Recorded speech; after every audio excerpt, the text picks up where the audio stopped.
Fox Sports. We are Fox Sports. We are the light.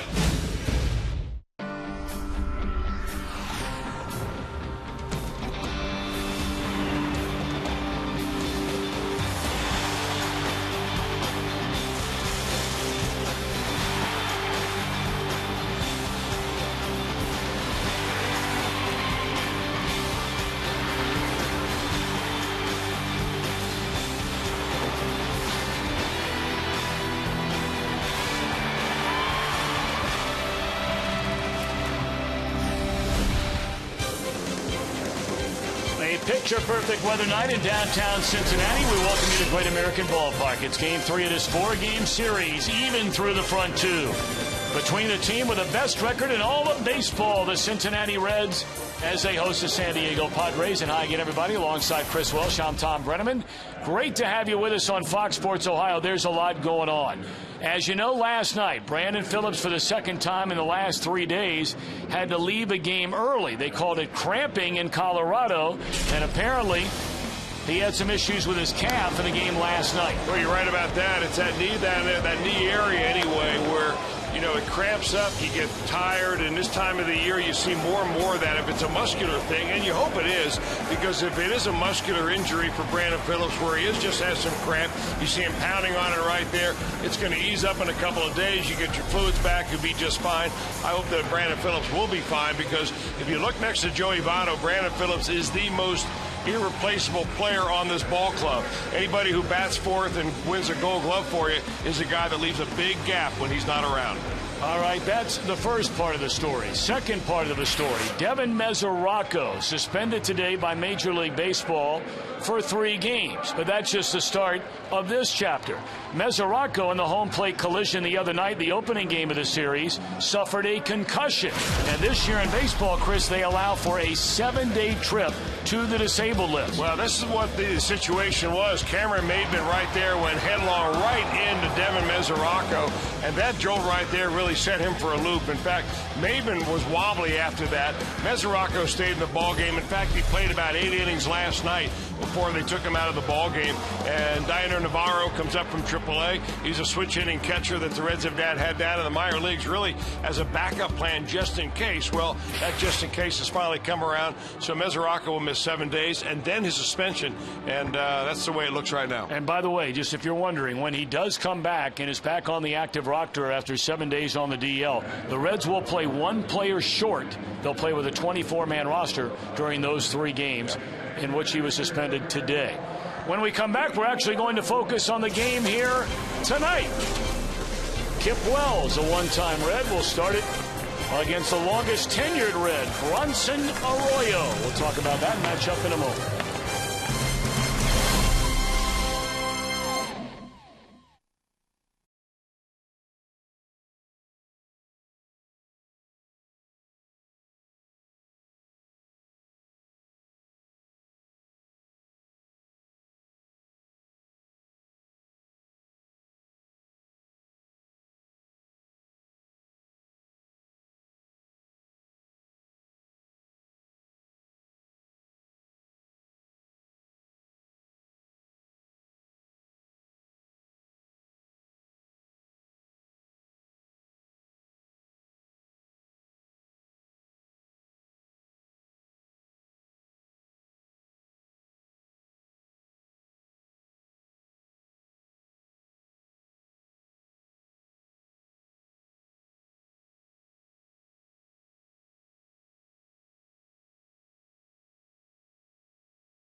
Brought to you by Thompson Plumbing, Heating, Cooling, and Drain Cleaning. And here's our good friend Michelle Boudelet.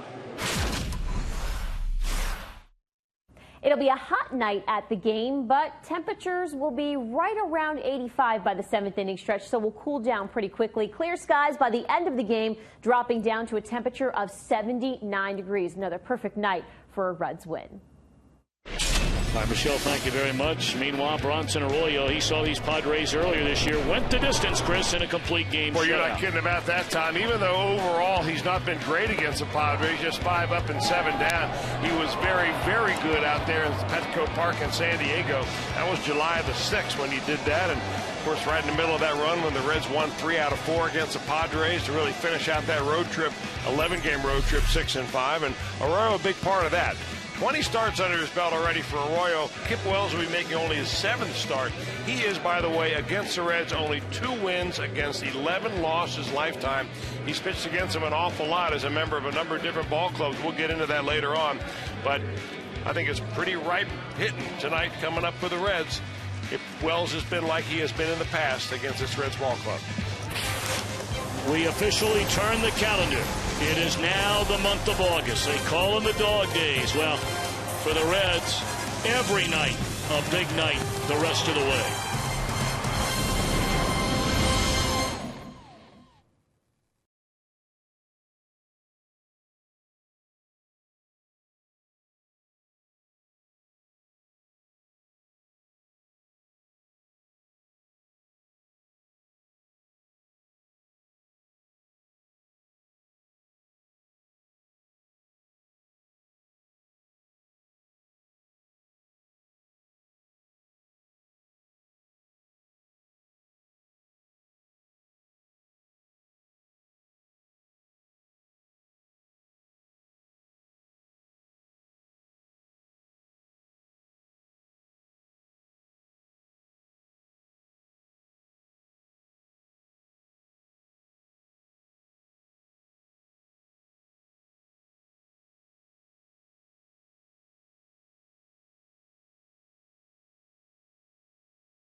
Baseball on Fox Sports Ohio, brought to you by the 2012 Ford F-150 Motor Trend Truck of the Year.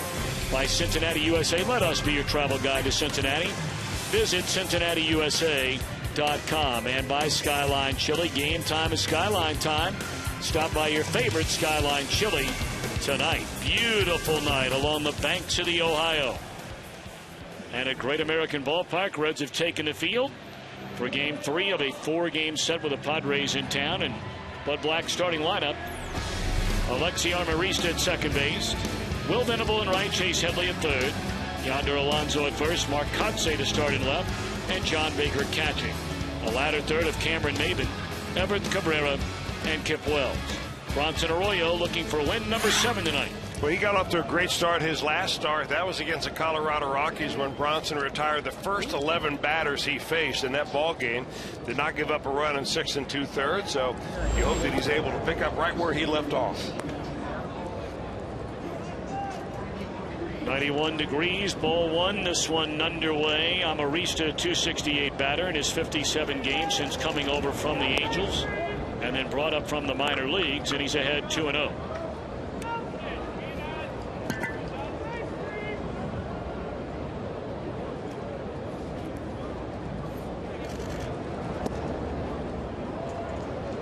Arroyo has had outstanding control this entire year. In 124 and a third innings, he has only walked 21 batters. And a 4-pitch walk to start it against Amarista. Kind of odd the way things turn out. It looked like to me that both Mike Leake and Homer Bailey tried to pitch Amarista inside, and at that at bat it looked like Bronson Arroyo was just trying to stay away from him. Different selections for different types of pitchers. Well, the Reds starting pitching this year has been great. It hasn't been good, it's been great. Their starters lead the major leagues in complete games. They are 5th in the National League in ERA. Rotation at 3.6 overall, the earned run average, and that includes the last 2 nights. Homer Bailey lasted all of 3 2/3 innings, allowed 6 runs last night after Mike Leake hung around just for an inning and 2/3 on Monday, giving up 5 earned runs.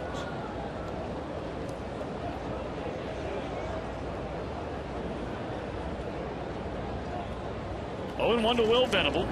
Shortens up to bunt, pulls it away, a ball and a strike, and even having allowed the 17 total runs in the last 2 games, the Reds are just fractionally behind the Washington Nationals for the best earned run average in the entire National League. But it seems like the Nationals get all the pub for their pitching, and you hear very little from a national standpoint about how good this Reds pitching has been. Well, the Reds pitching has been good enough to get the Reds to the best record in baseball.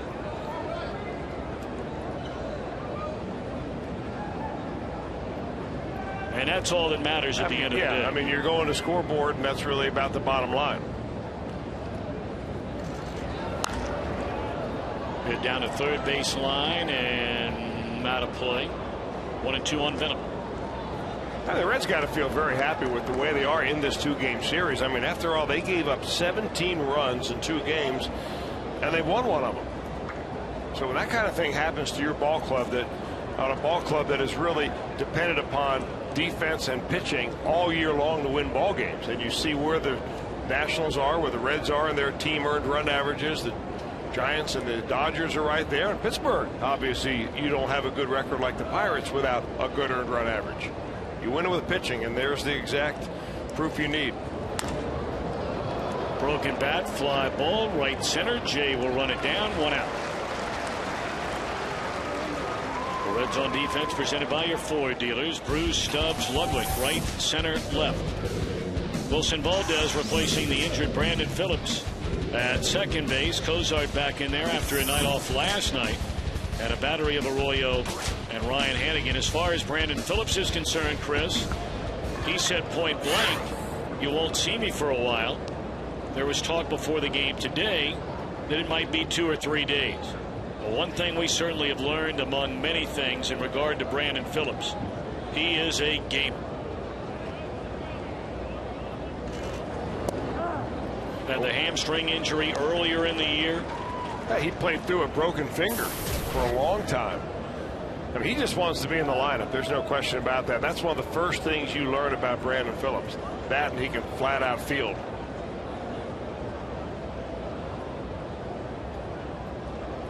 Nothing in 1 on the third baseman. Third hole hitter Chase Headley. A ball and a strike. Good pick there by Hannigan.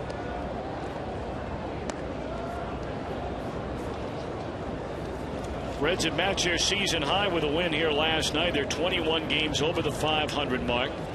They have not been 22 games over 500 since early September, their division winning season 2 years ago.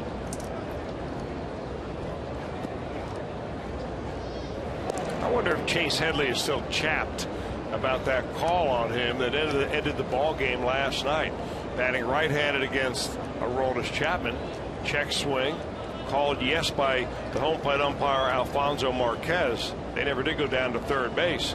And he was on his way to first base while the Reds were coming off the field.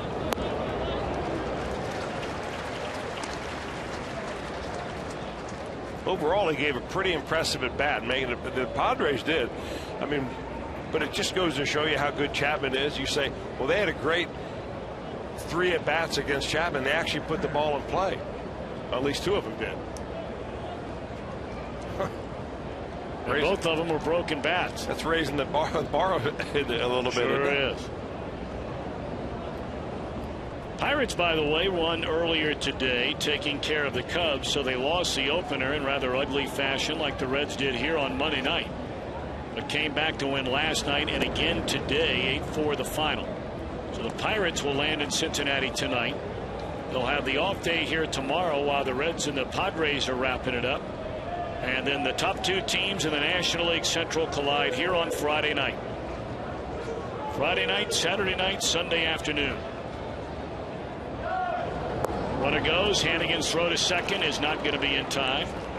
And Amarista with his 10th steal in 13 attempts.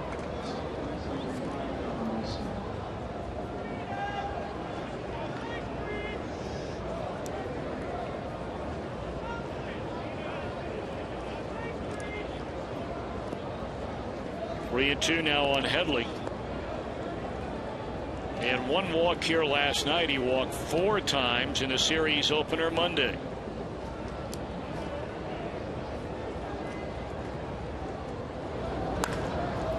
High drive into right field. Bruce will watch it fly, and the Padres have taken a 2-0 lead. I'll tell you what, these Padres are swinging the bats in this series.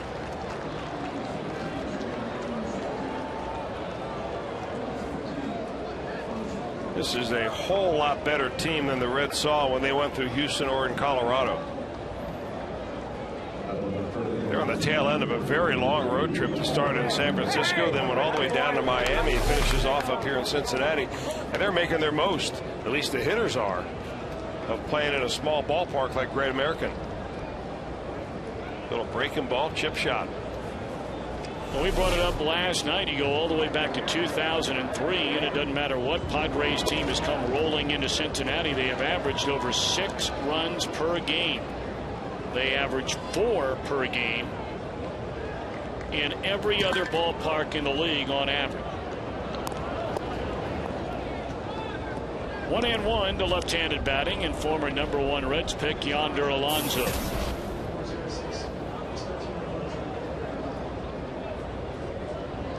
Headley setting a new career high in home runs, getting number 13.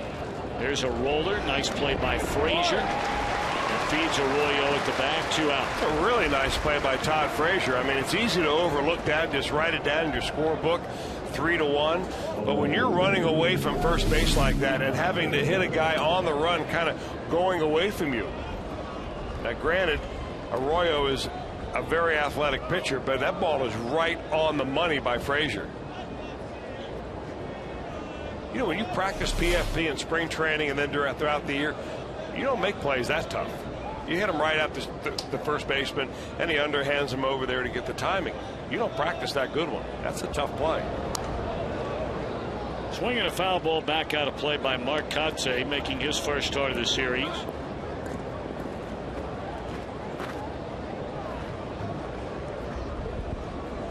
.283 batter. 1 home run, 8 runs batted in.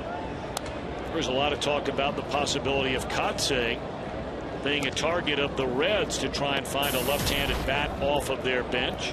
They may have found one in the meantime in Xavier Paul. He certainly has given the Reds really good at bats just about every time he's been to the plate.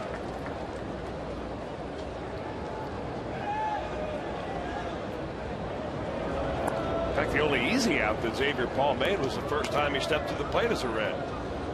Hit the first pitch he saw in the left field. But he has been kind of grinding it out. That's what he told me earlier today when Dad was talking to you. I'm just trying to grind it out.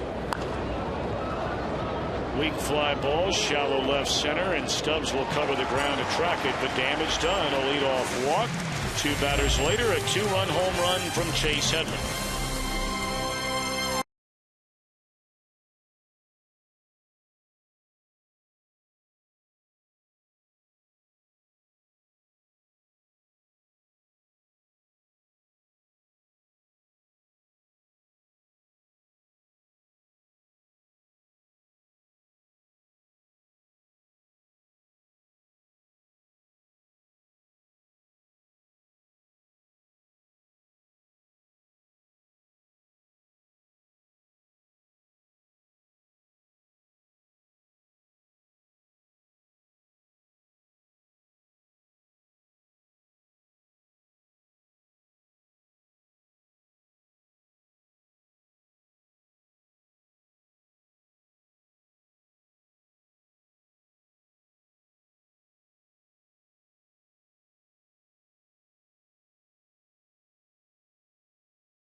come to bat for the first time tonight. And Dusty Baker's lineup reads as follows: Zach Cozart, Drew Stubbs, Jay Bruce in a 3-0 tonight. Scott Rowland in the cleanup spot. Ryan Ludwig in left. Todd Frazier at first. A ladder third of Valdez, Hannigan, and Arroyo. Kip Wells has actually thrown the ball pretty well. I mean, they basically scooped him off the scrap heap. They've had to use a dozen starting pitchers this year, and the numbers aren't bad, Chris. Well, you're right about that. 2 and 3. I mean, it's amazing how many lives that Kip Wells has out there. Here's a guy that has now, after tonight, started 219 games in the major leagues, and he's only won 69 of them. But he hangs around. He's got just enough stuff to be able to give a general manager a chance to think, hey, you know what? I can help you, especially if you've got a broke-down pitching staff. And that's really what the Padres are doing, and that's where Kip Wells is. He pitched a pretty good game back on July the 6th against the Reds. Got a quality start in that ball game. But I do think, after seeing Kip Wells pitch a lot, that this Reds ball club ought to be able to center the ball a few times tonight. Ball one is Zach Cozart, 240 batter, 10 home runs, 21 batted in, 22 doubles for Zach Cozart.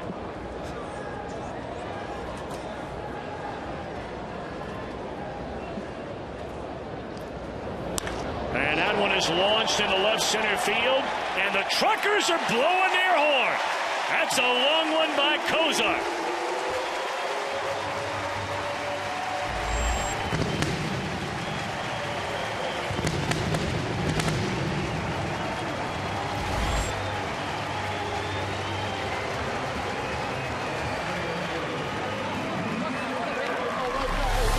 Zach Cozart does not allow it to take too much time. An attempted sinking fastball that he leaves just about thigh high. Man, those usually go a long way, and Cozart makes sure that it does. He hit that right on the sweet spot.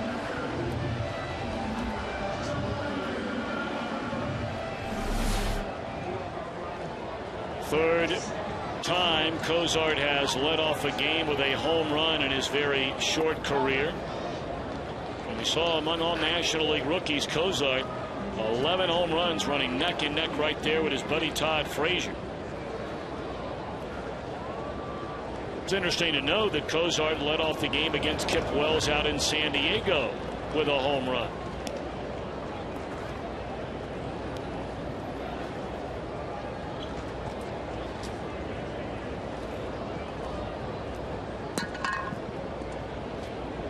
One and 0 to Drew Stubbs. He got a night off last night. Chris Heisey was in the lineup. Stubbs is homered in a career best 3 consecutive games, driving in 6.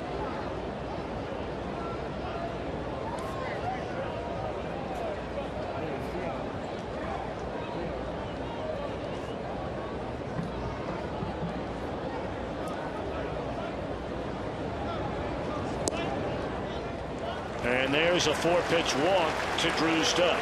So a homer, a walk, and here comes Jay Bruce.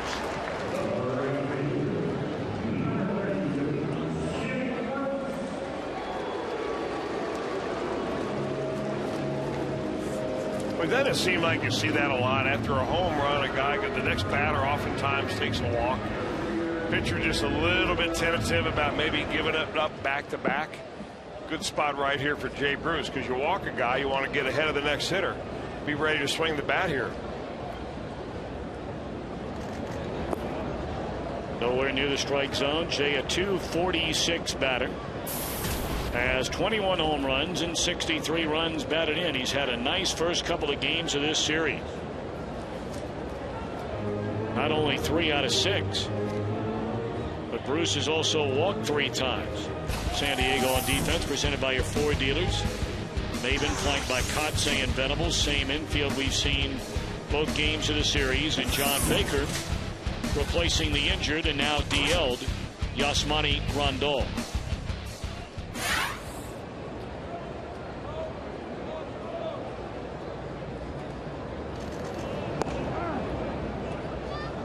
A ball and a strike to Jay Bruce. Stubbs over there, 22 steals. Has been thrown out only 5 times.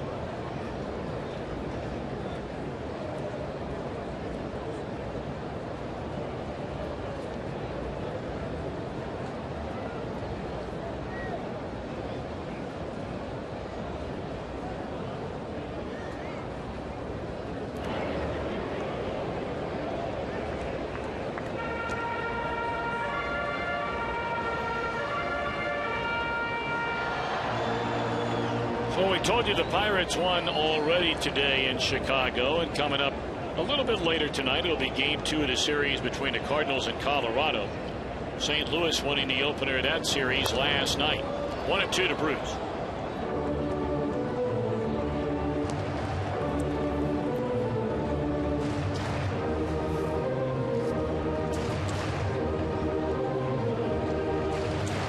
...2012 marks the 12th Major League season played in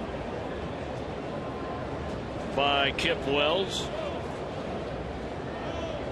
And he has really bounced around since being a former #1 pick by the White Sox. Bruce gone swinging. 1 out in the inning.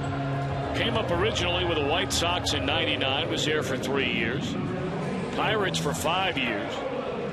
Rangers, Cardinals, Rockies, Royals, Nationals for 1 year, and part of the 2009 season right here in Cincinnati. That Kip Wells was Bronson Arroyo's teammate there with Pittsburgh for 1 year while they crossed paths.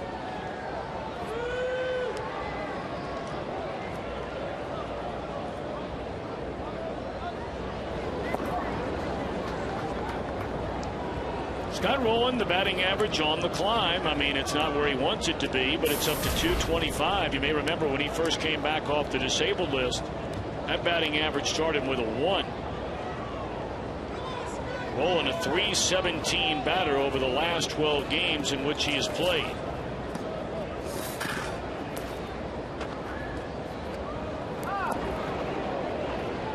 Well, he's lucky he didn't throw that ball down the right field line.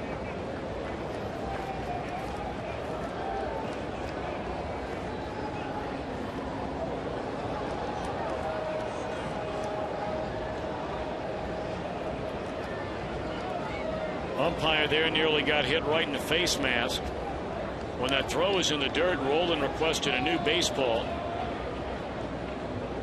The umpire threw it out while Wells was throwing it back. And John Baker never saw the ball coming.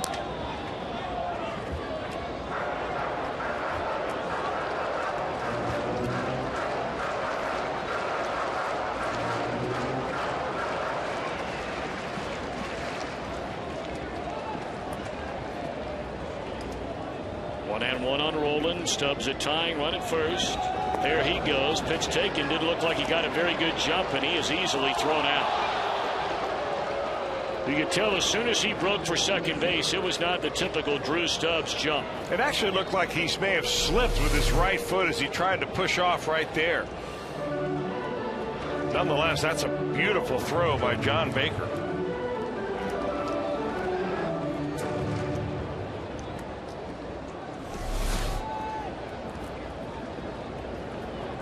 So just like that, the bases are empty. 2 are out in the inning, and the 2-1 to Scott Rowland misses away, and Wells all over the place early on here.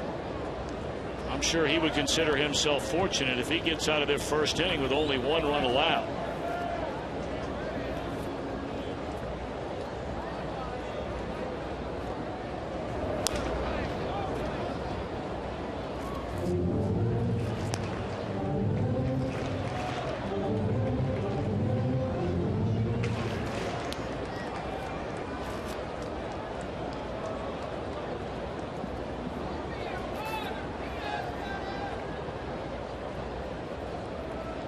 Two on Rowland. Wells a long look in, now set to go, and here it comes.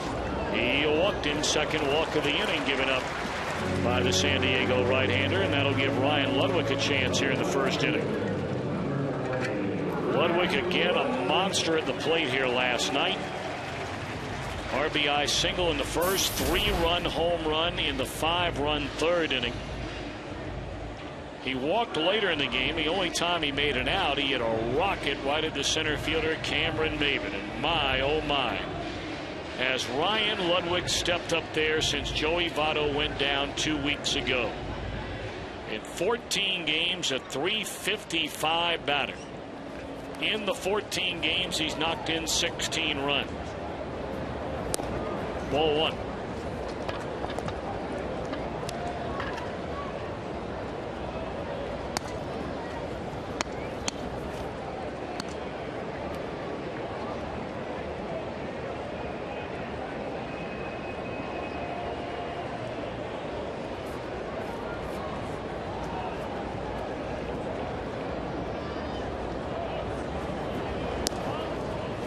Breaking ball stays high, and now Ludwig looking for something to hammer here ahead in the count of 2 balls and no strikes.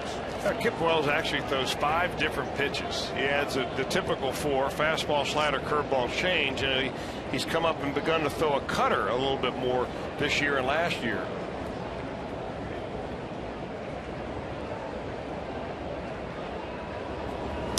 He got something to hit into deep left field. Kotsay backing up on it. Ryan Ludwig does it again.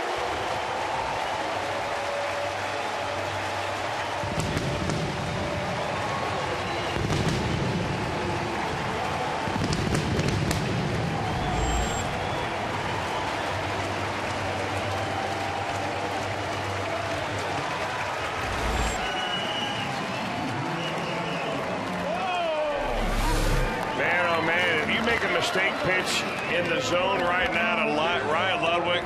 There's a good chance you're going to get a brand new baseball. And Kip Wells gets one because that one's not coming back. That's a 2-run job, and it puts 3 on the board for the Reds overall. And how about that 2-run San Diego lead? No longer. My oh my, is he rolling?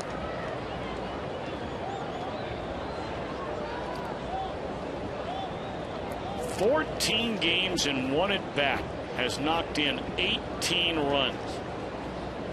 Well, you hear it all the time. When a player goes down, all right, who's going to be there for you? You know, and then conversely, you always hear, well, you can never ask a guy to do more than he's capable of doing. Well, you know what? You may not ask the guy to do it, because asking him to do it is probably a little bit silly, because they're all up there giving it the best they have. But you like to say, scoreboard. Ludwig is scoreboard. Well, it is, but I think what got him there is his confidence. I mean, early in the year, you could just see him kind of feeling his way through the at-bat, tentatively swinging, not going after the ball aggressively. Now he walks to the plate with a swagger, and he ought to. Soft liner into the glove of Headley. The Reds flexing their muscles in the first. Cozart a home run. Ludwig his 10th in his last 26 games.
Elk serious lawyers for serious injuries. Call 1-800-ELK-OHIO. Tie a ribbon around July, and boy, put it in a prime spot under the Christmas tree.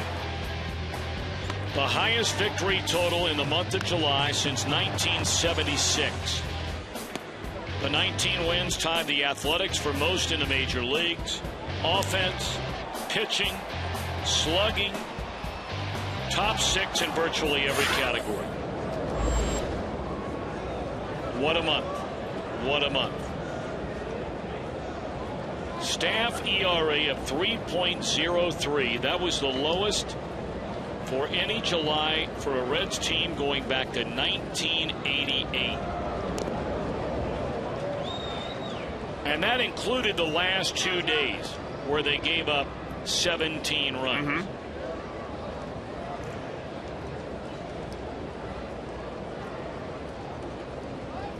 I think that really, if you want to put it in a little different perspective, there was a time during early July, I want to say it was around July the 5th, that the Reds were 2 games behind the Pittsburgh Pirates. So they finished the month 3 games up. And that's really where it counts. The Reds turned July into their moving month. When they lost the first game of that series, the 4-game series against these Padres in San Diego, after they had lost the 2 prior games in Los Angeles.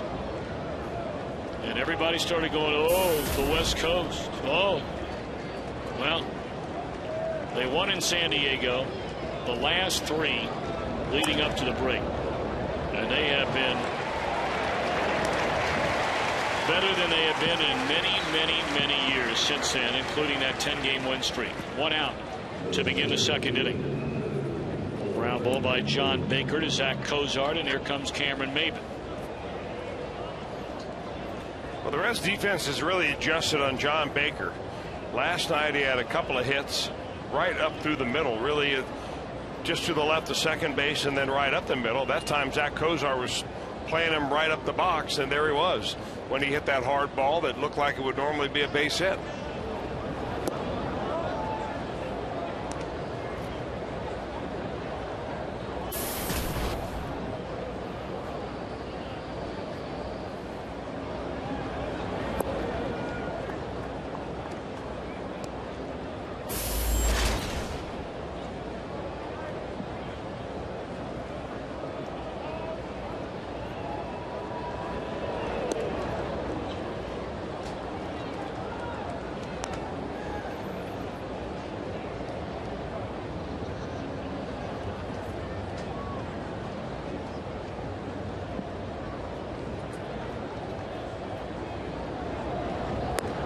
Stays high on Maybin, and he has drawn a 1-out walk, and you can tell Arroyo doesn't quite have a feel for his stuff here in the early part of the game.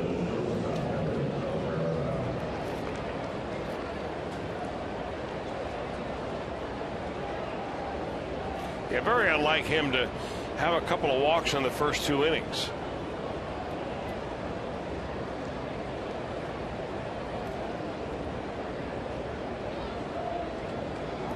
But I also think that he recognizes that this Padre team is really swinging the bat well. I mean, they're hot right now. And he may feel better about pitching around somebody than he does making a mistake over the middle of the dish.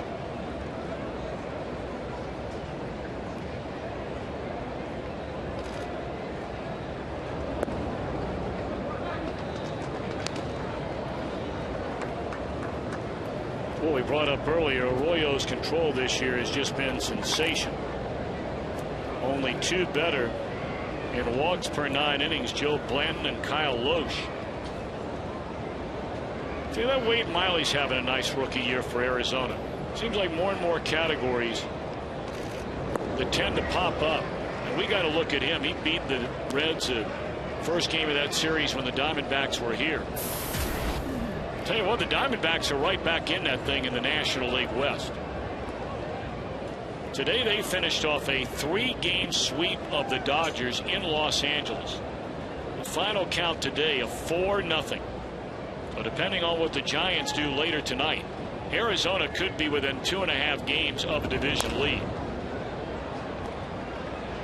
You know, Chris, we didn't see him the entire year until the last homestand, and after seeing them here for 4 days, you can understand why they're getting back in the race. They look pretty good here. There's a lot of baseball to be played out there. The Dodgers really reloaded right before the trading deadline. Arizona made a couple of changes. I think it's wide open. That'll be a good race to watch. I'm sure they're saying the same thing about the Central.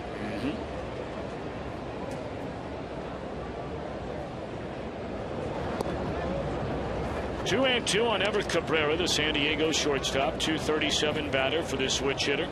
2 home runs and 15 batted in.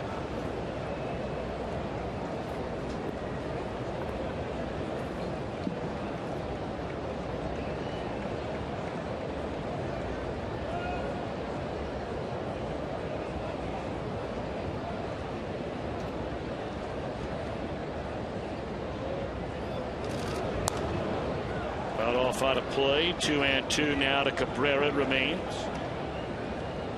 San Diego got a 2-run home run, if you're just joining us, in the top of the first inning by Chase Headley.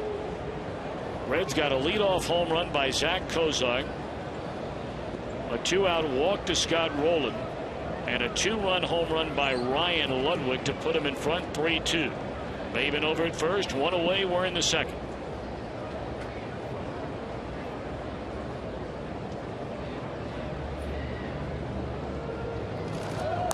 Runner goes, and a tapper to the left side. Rowland able to get there in time, and a good thing he did. So 2 are out. Pitcher coming up. Sundays, as you know, family days in Cincinnati and a Great American Ballpark. This Sunday, the first 8,000 kids 14 and younger get a Brandon Phillips backpack thanks to Cincinnati Bell.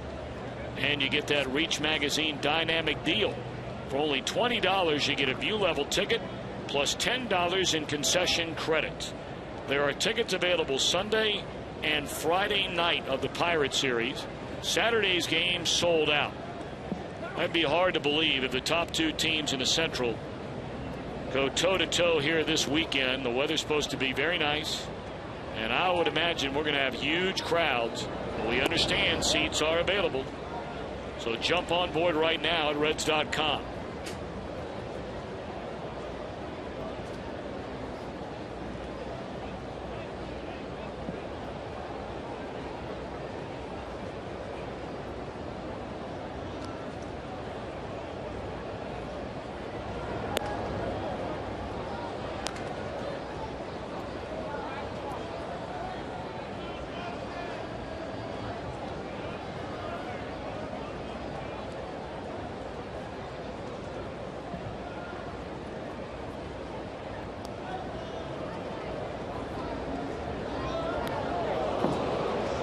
Big time mistake there by Arroyo as he hits Wells, and we brought up earlier, as Brian Price is going to come out from the Reds' first base side dugout. Arroyo just not there yet.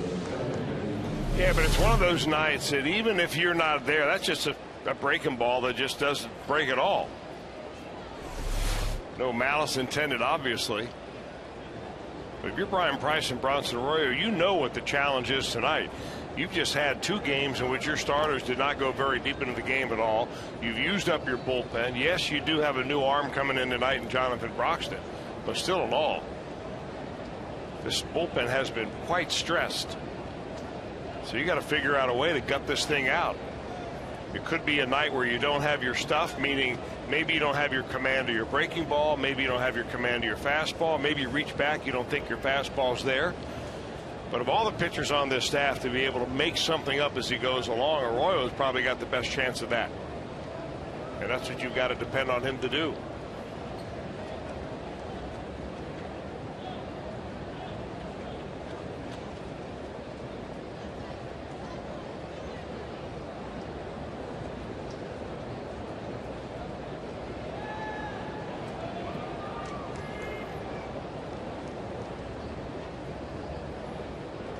All right, so back to Alexi Amarista. He led off the game with a walk, stole second base, scored on the home run by Headley.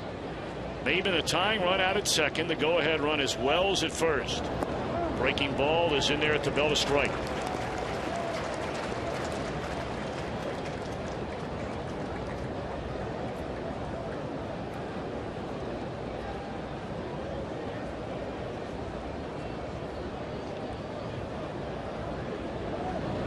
Maven breaks for third, and it's sliced into left field, and Ludwig tracks it to end the inning. Padres strand a pair. Reds lead by a run.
Pirates for years, and now it's time for us to bring you to the Reds. For more information on how you and your group can get on the Fox Sports Ohio Fan Express to Reds Country, which debuted earlier today along the banks, call 513-765-7600 or visit reds.com/fan express. Jim Day, Jeff Pecoro, the Fox Sports Ohio girls hanging out today. Boy, that is a spectacular means of transportation to get your crew, your group, whatever it might be, church group, you know, a boys and girls club, whatever, and we'll pick you up and bring you to the ballpark.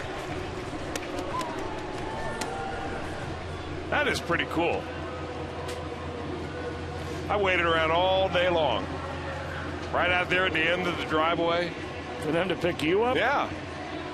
That wasn't happening. I finally got the message.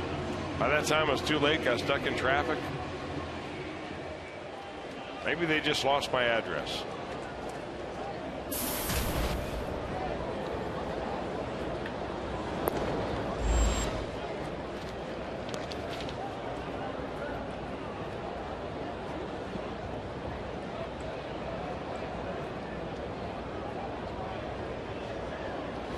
One and 0 the count on Wilson Valdez, and he takes down low 2-0.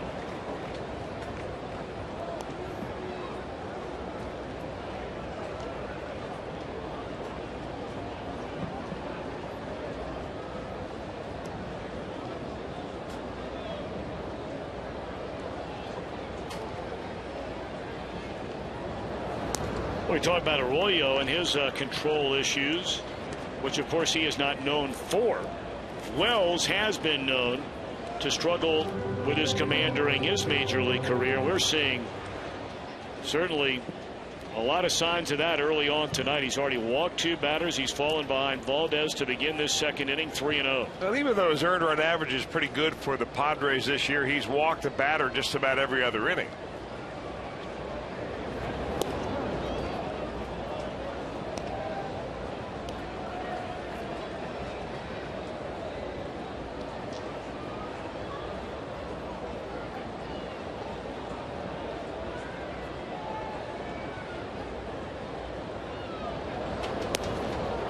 Walk number 3 of the game by Kip Wells, and Valdez aboard to begin the inning. Let's take a look at our Farmers Insurance report card on Kip Wells. Early versus late through the batting order.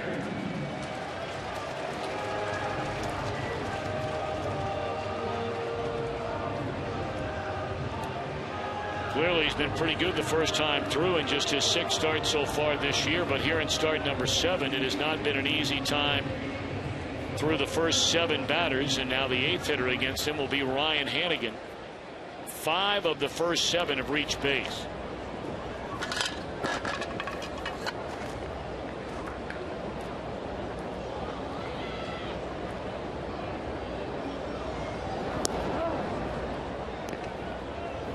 Strike 1 to Hannigan.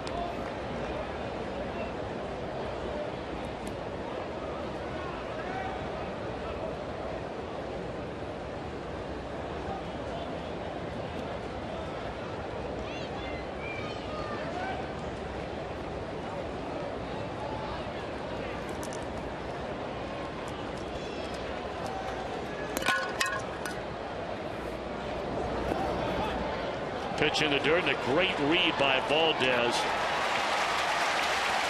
Takes off for second base immediately and easily reaches safely. Well, you know, in order to get away with this, you've got to anticipate a wild pitch or a pass ball just about on every delivery.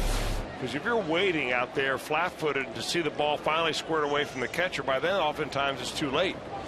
You want to be able to get those early jumps on it, not give the catcher even a chance to throw you down.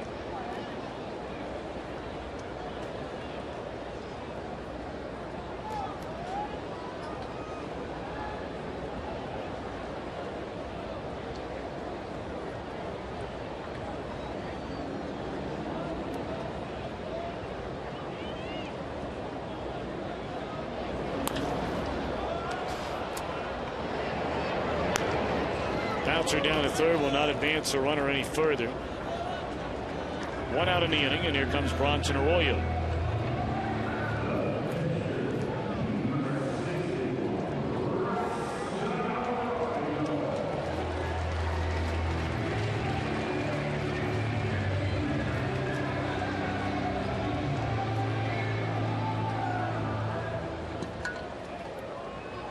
Arroyo, 36 at bats on the year, has 1 RBI, 6 base hits.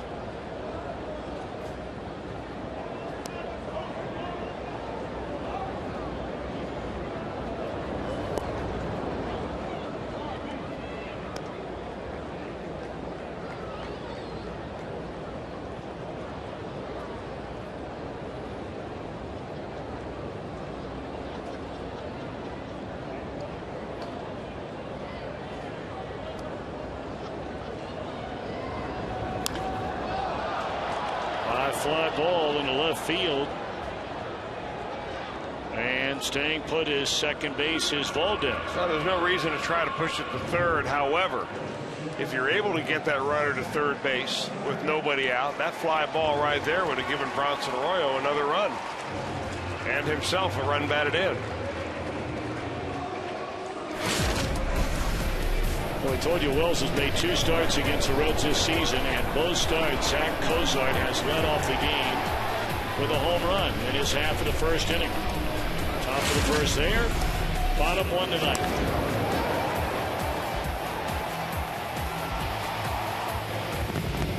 Three leadoff home runs for Cozart overall.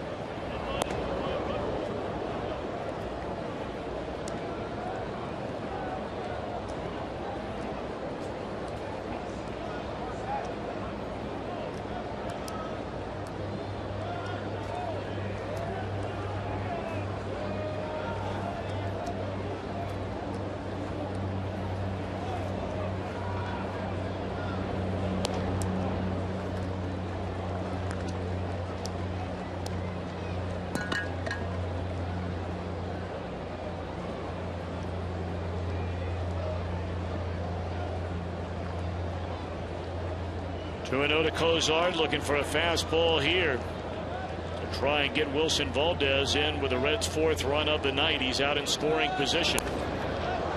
Pulled it foul.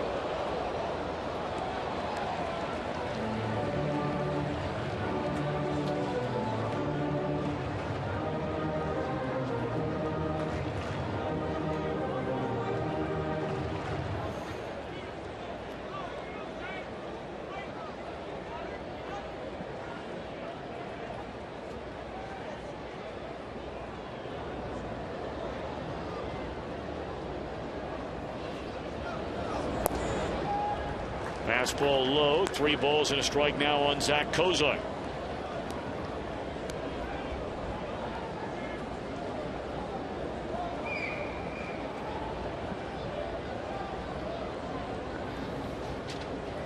And again, like that 2-0 count, 3-1, a very good hitter's count. See if Cozart gets something to hammer here. Wells a check of the runner. That's a good 3-1 pitch there. Cozart looking fastball and did not get one.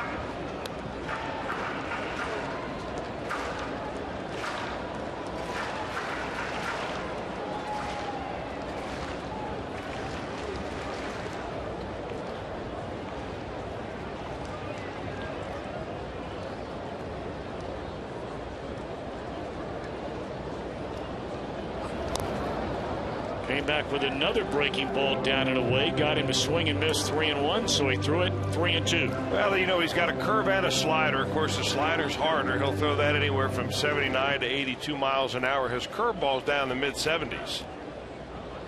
Normally, for a right-handed pitcher, that slider is a strikeout pitch.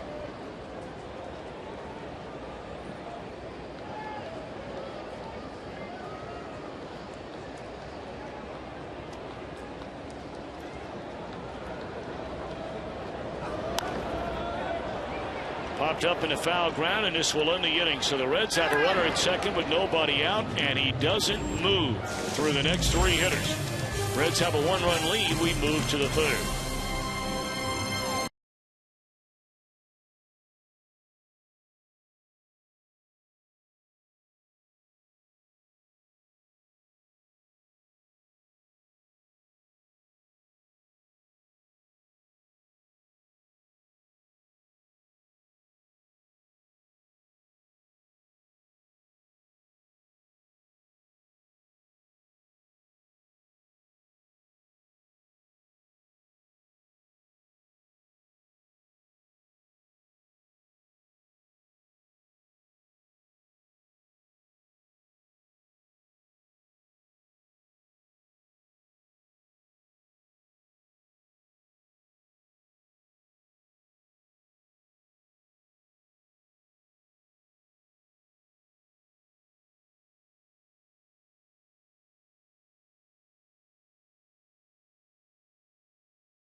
ballpark Friday night. Reds and the Pirates. We'll have the big fireworks show, and of course, the soundtrack chosen by the birthday boy, Marty Brenneman, celebrating his 70th birthday, presented by Klosterman Baking Company. The fireworks are. And of course, Marty Brenneman, if we raise $20,000 for the Reds Community Fund, will shave his head on the field at the end of the game before the fireworks begin. And if you would like to contribute to the Reds Community Fund, trying to get up to at least $20,000, Reds.com/community. We'd love to have your help. Reds lead 3-2. Fly ball by Will Venable, caught by Bruce, 1 out. Some of you are wondering about the home run call I had a little bit earlier on about truckers are honking their horn. I was listening to the radio flagship home of the Reds the other night, late at night, driving back from Detroit, Michigan. And a couple of the truckers were saying when they come down, 71, 75, coming together, coming 71, 75 here downtown across the bridge, that when the Reds are on the radio, if they score a run as they're driving through the city, that they will, honk their horn, pull down the lever. As a little kid, a truck, you're driving down the road, you're like, pull the horn, Well, that's what they're doing. I think it's cool. It is cool. So maybe some of them are driving down the road. Obviously, they're not watching us on television, but maybe they're listening on the radio, or maybe they catch the highlights a little bit later on Reds Live, and we're thinking about it. Well, they don't only have to be, in the cut in the hill or coming through across the bridge. They can be anywhere when the Reds score. You know what? As a matter of fact, maybe we've started something. But they were only talking about it. It's like a little game that some of them have. They're on a CB or they're talking to one another, whatever they got going on. That as they're coming through, who's going to be the one that has a Red score run while they're coming right through the heart of downtown, either on 75, that's a fair ball. Headley's asking for help again, and he's not going to get it, just like last night. Home plate umpire is going to make the call at the plate. He said, hey, that ball hit me. That should be a foul ball. Well, anyway, let's take a look at this at-bat with Chase Headley. Pitch by pitch, brought to you by Mazda. First pitch curveball by Bronson Roy. He's going to change speeds on him, maybe thinking, all right, I'm going to go after you with all sorts of soft stuff. But from then on, it was fastball. Although Arroyo tonight, his fastball going anywhere from 86 to 87 miles an hour. Finally gets one up, but Headley thinks he hit it right off his foot. Buddy Black out there to talk about him. Best shot we have. It looked like it did, right off the toe.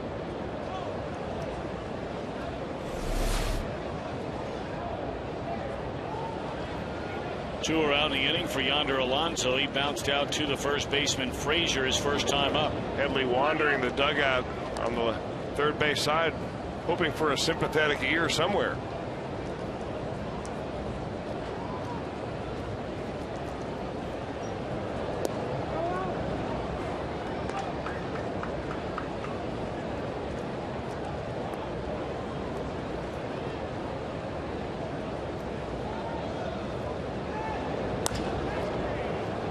Dropped into shallow left center field off the end of the bat. That'll be a 2-out single by Yonder Alonso. So Mark Kotze will bat with a runner at first and 2 outs. Reds leading here 3-2. We're in the third. So to get back to that comment about the radio call and the truckers honking the horn when the Reds score, if you're driving down the road and there's a Reds game going on, you might be in the middle of Arizona somewhere. You could be on the road with an ice road trucker, and all of a sudden, for no apparent reason, the trucker starts honking his horn. You'll know that the Reds have scored. I think it's awesome. I thought it was pretty cool. Some of them that were talking about it late night on the radio when I was driving back. That one hooked into right field. And Alonso will go to second and stop right there. So Arroyo looked like maybe things were starting to come together a little bit here in the third inning. Got Venable and Headley to start it. But now singles by Alonso and Kotze, and San Diego making a bid to tie this one up.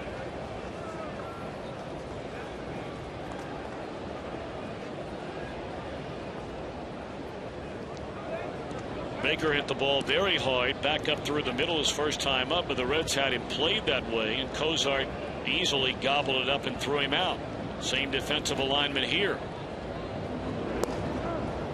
Strike one on the outside corner.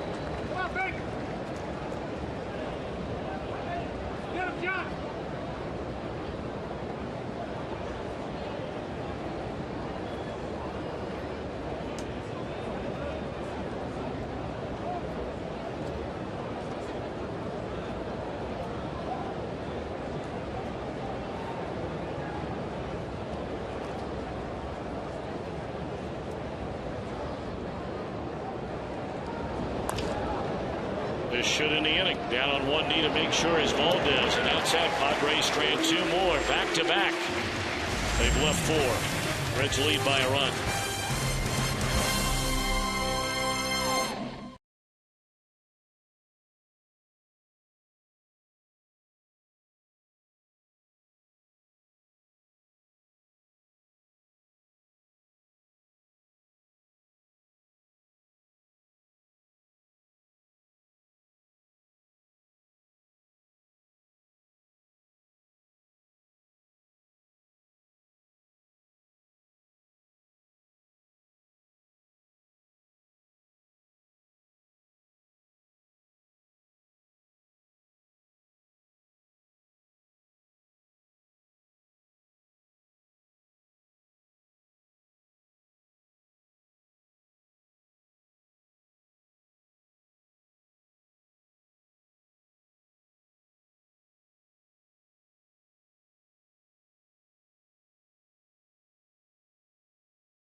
Brought to you by our friends from Miller Lite.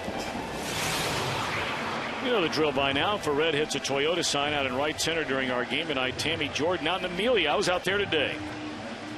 And I tell you, that new Tundra looked mighty good cruising down the road out in Amelia. Register for your chance to win it at an upcoming game by stopping by your Cincinnati and Northern Kentucky Toyota dealer. It's a nice little setup they have out there. Amelia Middle School and Amelia High School right next to one another, right off Clough Pike out there. It's nice.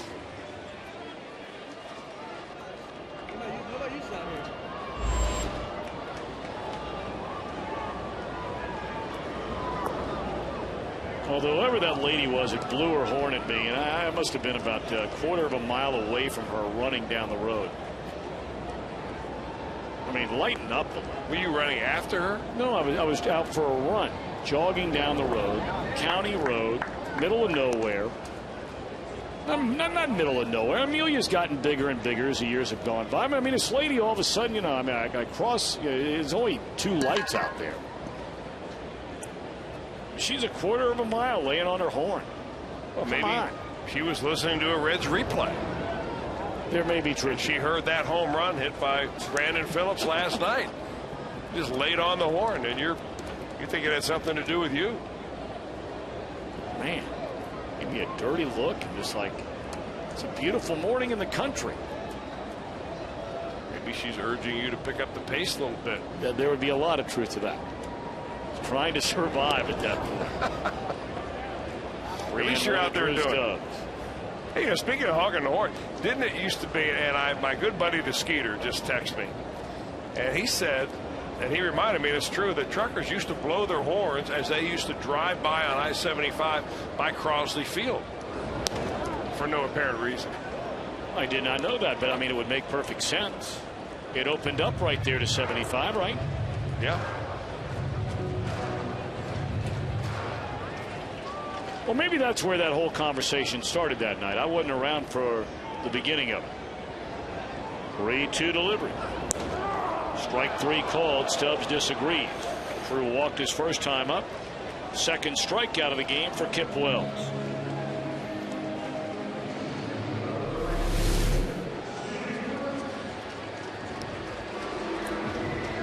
I'll tell you what, John Baker thought it was a strike right from the very get-go. I mean, he didn't even hold the glove right there. He knew that baby had the zone. Let's hope that Kip Wells does not get it together, similar to what Jason Marquis did last night after the Reds touched him up. He gutted out a pretty good ball game.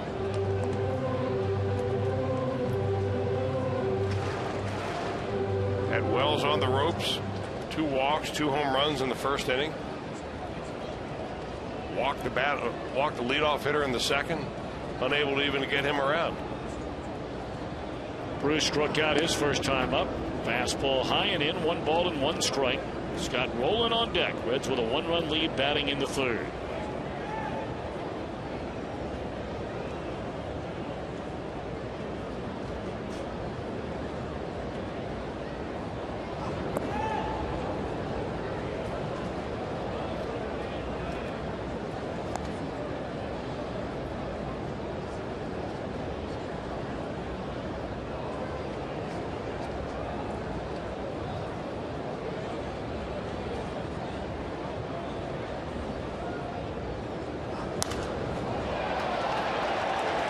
Fly ball that'll back up Kotze, but he has room short of the wall, and Bruce retired for the second time tonight. There are 2 outs in the third.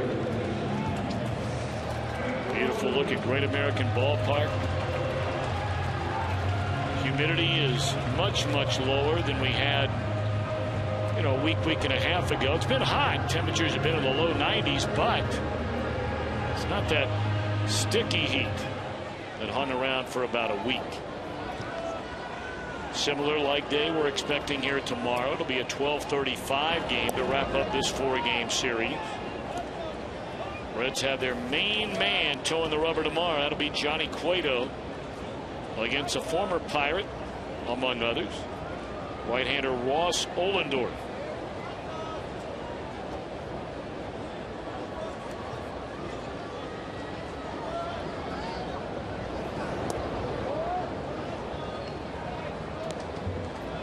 Pitching matchups over the weekend with the Pirates in town. Matt Latos and the recently acquired former Astro left-hander Wandy Rodriguez. The Reds just beat him in Houston on their last road trip. Mike Leake against James McDonald. McDonald has been a Reds killer over the last 2 years. They'll go toe-to-toe Saturday night. It'll wrap up Sunday afternoon, 1:10 start. Homer Bailey against left-hander Eric Bedard.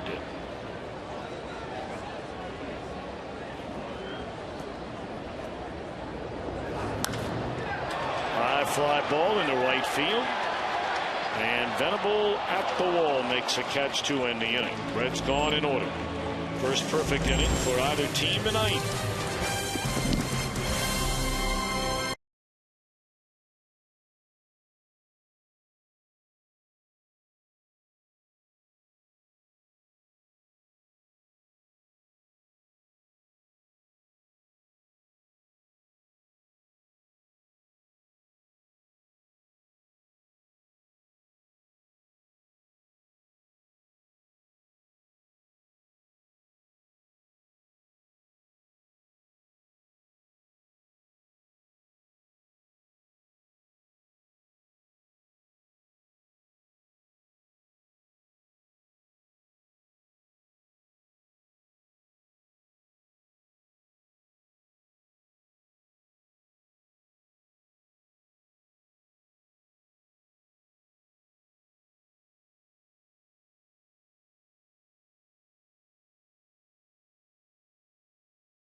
Bengals have removed a major distraction from training camp. They extended head coach Marvin Lewis's contract, along with their coordinators. And don't forget, you can chat live right now during the game with Hall of Famer Hal McCoy, all on FoxSportsOhio.com.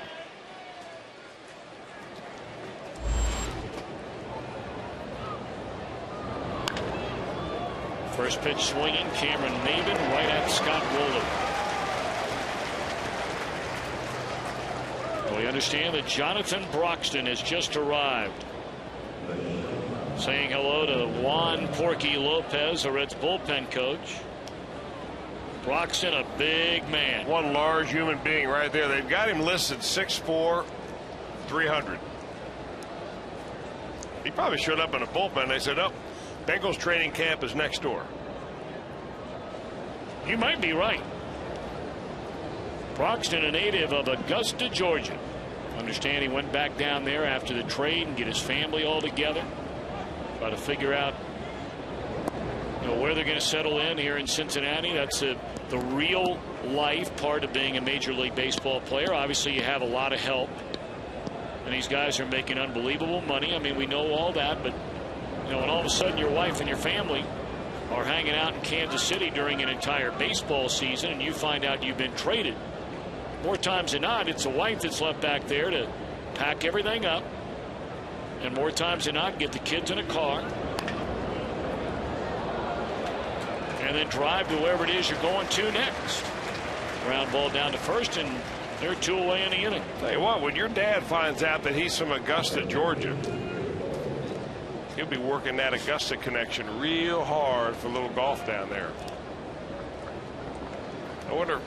Well, you're the one that came up with those shirts that all you guys wear that tee them up regularly on the road. Well, what do those shirts say? Those say scholarship golf. Yeah, right.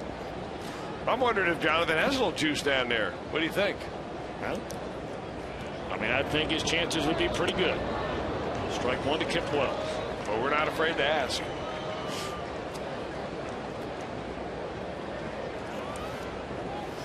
We've heard a lot of no's. All that means is you're one closer to a yes.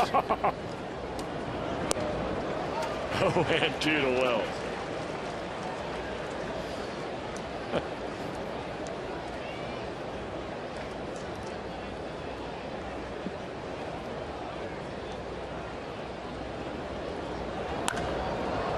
Well, Wills hit by a pitch his first time up, and on an 0-2 pitch, he just bangs it into center field for a 2-out single.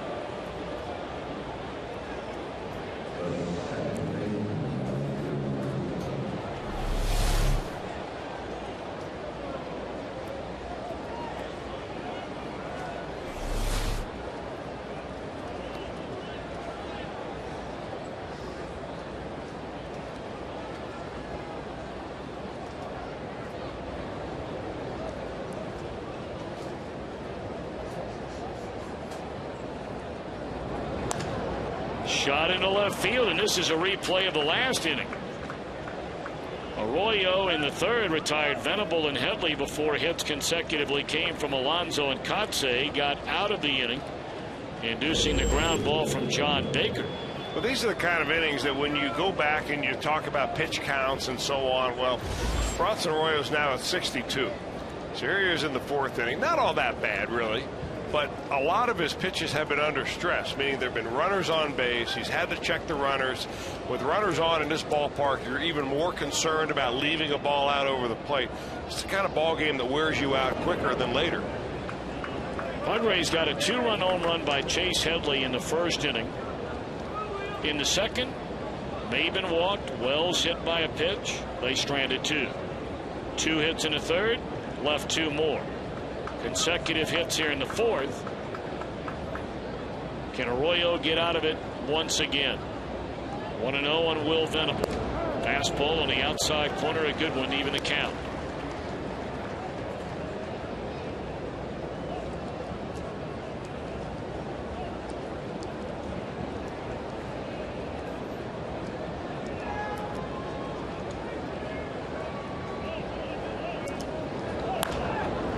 Back up the middle and into center field, a base hit. This will tie the game.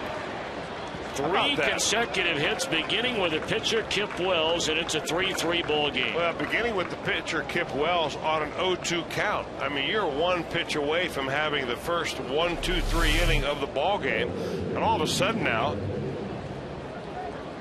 you flip the lineup over. You've given up a run. The lead is now gone, and now you're working at the middle of the order here, and some real damage could be done.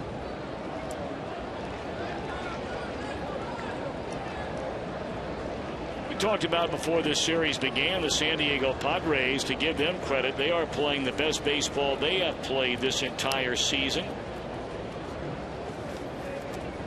They closed the book even with a loss last night on a very impressive month of July, winning 15, losing 11.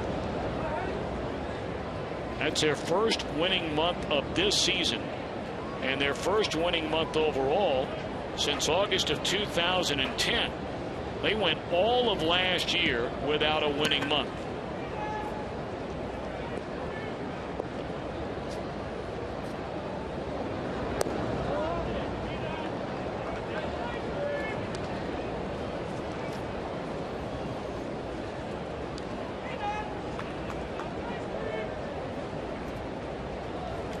I mean, it's not like they've come in here and just knocked the cover off the ball in terms of home runs. They've only hit 3. And in this ballpark, we've seen series where teams are getting a lot more than that. Off the glove of Frazier, that's another hit and another run. 4 consecutive singles against Bronson Arroyo, plating 2 runs, and the Padres have the lead for the second time tonight. Well, he's not exactly getting a lot of good luck out there either. The Padres aren't knocking the cover off the ball. They're getting a ball off the glove here. That ground ball, if it's right at somebody, ends the inning. The same for the ground ball base hit by Will Venable. You just have those nights where they just go off the glove instead of right in the glove.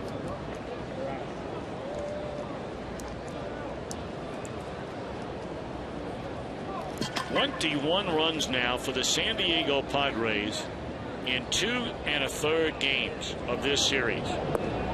21. They have literally had weeks this season, meaning a 7-game stretch or 6 games in 1 calendar week. A number of them where they've not scored 21 in a calendar week.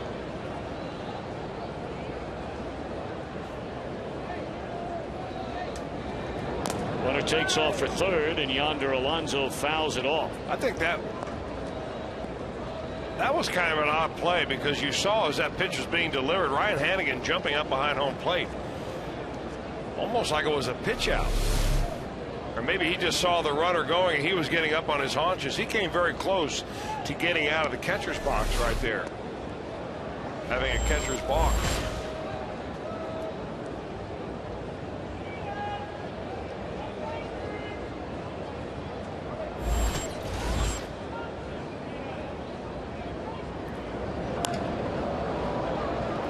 Off the end of the bat, into the mitt of Stubbs, but 4 2-out hits, plating a pair. San Diego in front after 3.5, 4-3.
Sports Ohio, it's Reds Live. It's presented by Ray St. Clair Roofing. Join myself and Jeff Pecoro for that in-depth features. You'll see the lineups before anyone else and much more. It's Reds Live, 30 minutes before each and every Reds broadcast. Jim Day with you. We're just beside the Reds dugout. Now, earlier on this season, Tom and Chris had a booth visit with NASCAR driver Kyle Busch. That was a scheduled visit.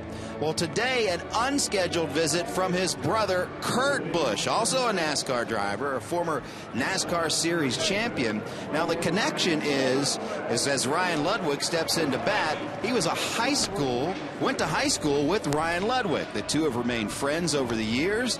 And Kurt Busch's girlfriend surprised him coming to Cincinnati today, didn't know where he was going, came in to see Ryan and took some batting practice, as you can see. Now, after batting practice, he went up to the Reds coaches and said, hey, you got any tips for me? And they said, open your hands. And he said, they told him, wear batting gloves next time, because Kurt Busch had a bunch of blisters all over his hands. And he has to drive in Pocono this weekend, so we'll see if that affects him. But Kurt Busch, Ryan Ludwig, still very good friends. Well, then I'm sure that he was elated when he saw his buddy Ryan Ludwig club that home run. He's even got that little Ludwig wiggle to his hands before he was swing. Very interesting there. Well, whatever Ryan Ludwig is doing right now, there are youngsters all over the greater Cincinnati area impersonating him. The way he's swinging a bat. And NASCAR drivers too. There's a little waggle before. Maybe not out there where Ludwig hits him, but same direction.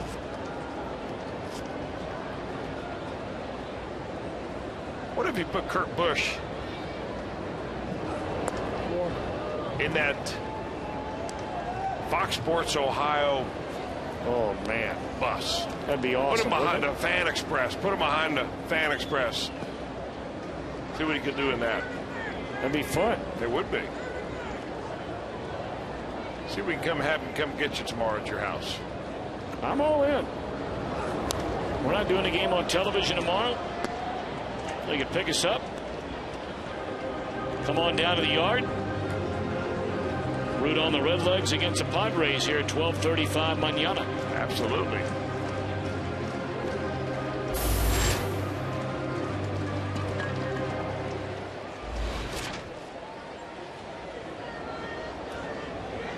Well, the Reds have work to do now. They had a 3-2 lead.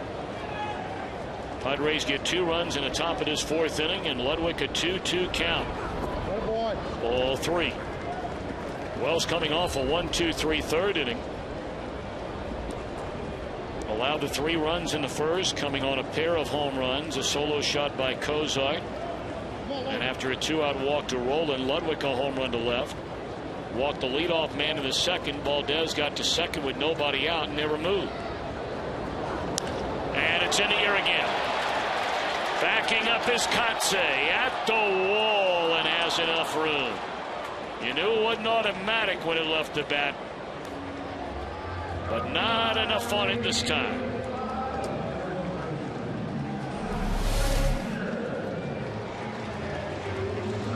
Maybe down off the end of the bat just a little bit on that swing. Wells wasn't sure. You know, they measure the length of home runs, but they don't measure the length of fly ball outs. I think if you measure the length of those last 3 outs from off of Kip Wells, you find that they were nearly home runs. I mean, he's put the outfielders right up against the wall. Todd Frazier lined out to the third baseman Headley, ending the opening inning.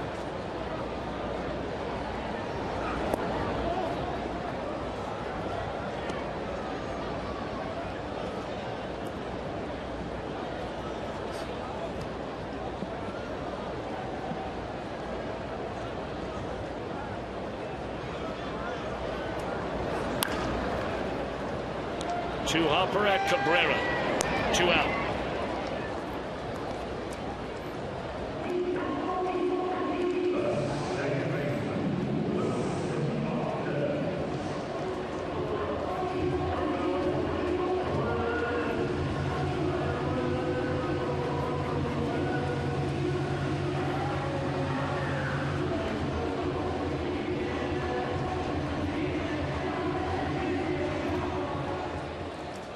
So now Wilson Valdez, he walked to begin the second inning. A wild pitch sent him to second base. But the number 8 hitter Hannigan in a one-hopper to third. Arroyo flied out to left, and Cozart fouled out to the first baseman Alonso on a 3-2 pitch.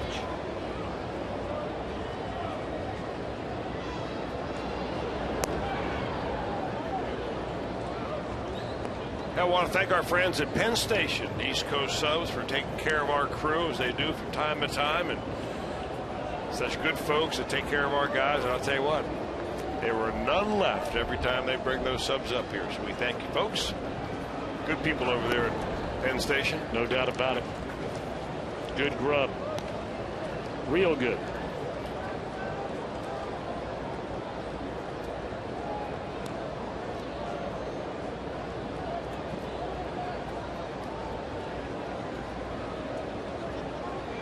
Three 3-0 on Valdez. Hannigan waiting, and Wells going to work. And there's a 4-pitch walk again. That is 4 walks in the game for Wells, and only one of them has come in to score.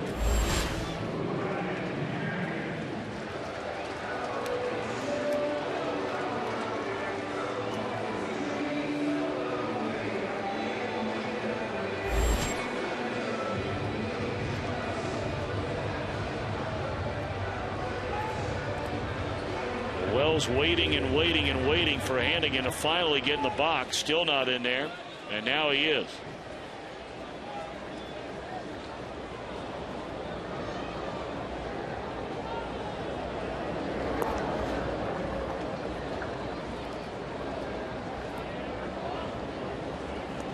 Wells tonight has thrown now 9 more balls than he has strikes.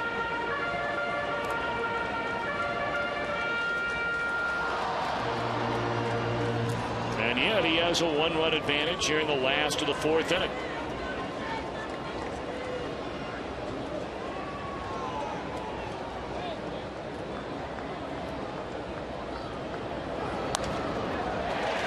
Sinking liner into right field, falls in front of Venable. On to second goes Valdez. So now the Reds making 2-out noise of their own. Well, if nothing else, at least you turn the lineup over and you get the number 9 slot out of the way here. Although Arroyo hit the ball fairly well, fly ball into the outfield his first time up.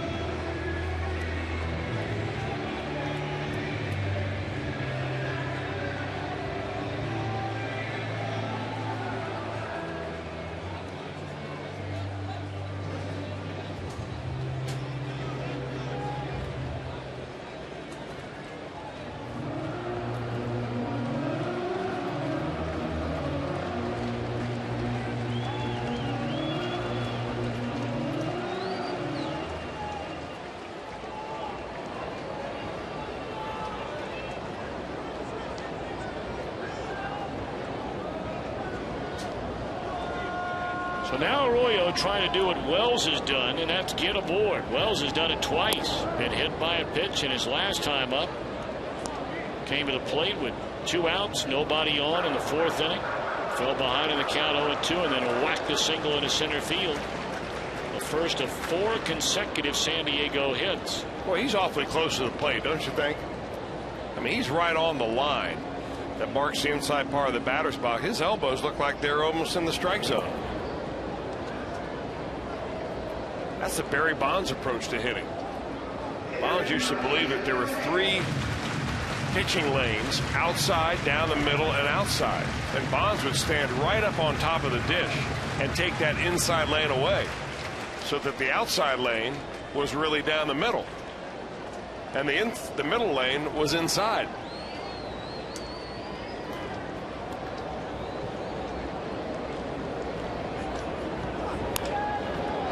Ground ball down to third, and Headley will play to second, and that'll end the inning. Red Strand 2, we play 4.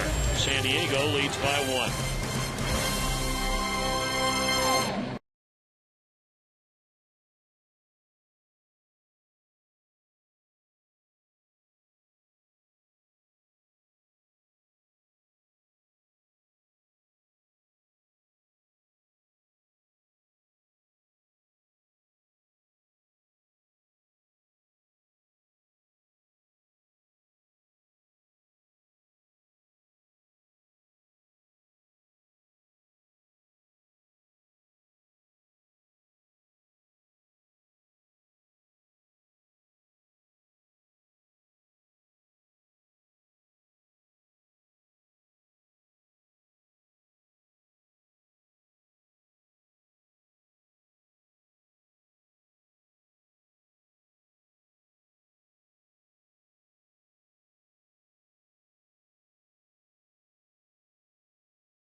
by JTM Food Group, creating great dishes together with the food service industry for over 30 years. Cincinnati and Northern Kentucky Toyota dealer. Visit buyatoyota.com. And by AT&T, the nation's largest 4G network. AT&T, rethink possible.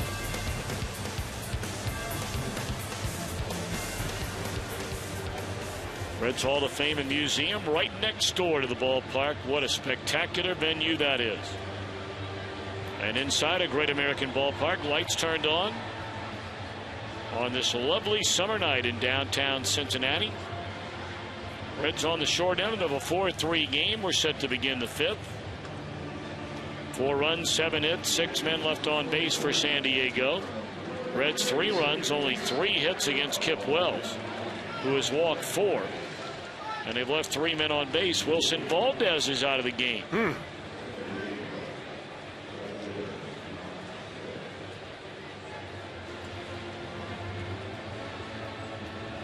Maybe not feeling well.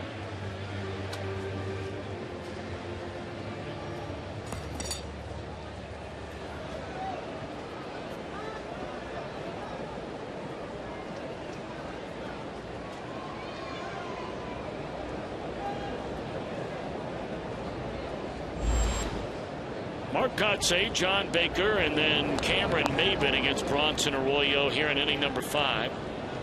San Diego 17 runs in the first 2 games of this series, battering Red starters Leake and Bailey. And tonight the 4 runs and 7 hits through 4 innings against Arroyo.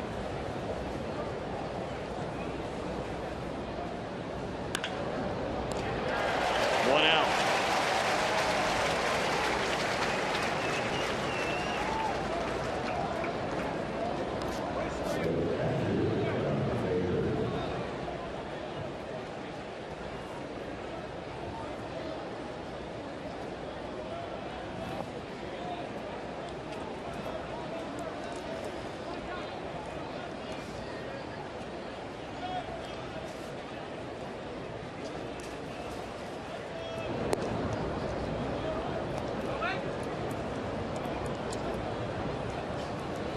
John Baker 0 for 2, grounded to Cozart, leading off the second inning, and stranded 2 with a ground out to the second baseman in the third. Yasmani Grandal has been catching regularly for San Diego, but you may remember back in the opening game of the series on a swing and a miss on an at bat, in fact his second at bat of that 5-run second inning, came out of the game, and we thought at the time, you know, when you see swings and misses, 2 things immediately come to mind. The hamate bone, it's a bone down at the bottom part of your wrist. Fly ball down the left field line, and 2 are out. And the other thing you think of is an oblique muscle in this day and age. Turned out to be the oblique, and he's on the disabled list. I mean, is it my imagination, or that there's so many more oblique muscle strains now than there were 20 or 30 years ago? Here's a swing by Grandal. It's probably aggravating him before. Immediately his hand goes to his back rib cage, and they came right out and took him out of the ball game right then and there. That used to be an injury that was really restricted more or less to pitchers, with a lot of stress on their core, driving to the plate one way, having their upper body going a different way. Arroyo's going to have an easy inning, and boy, he needed it. His first perfect inning of the night. So the top of the order coming up. Reds are down a run.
AT&T trivia question tonight. Who was the last Reds player to hit 2 home runs in an inning?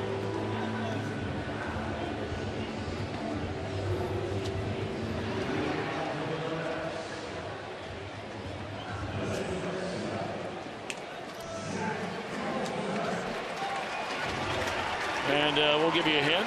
Tie-in, it happened against the San Diego Padres.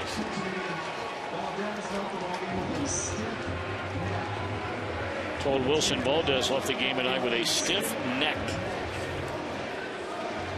I'm going to guess Ken Griffey Jr. All right.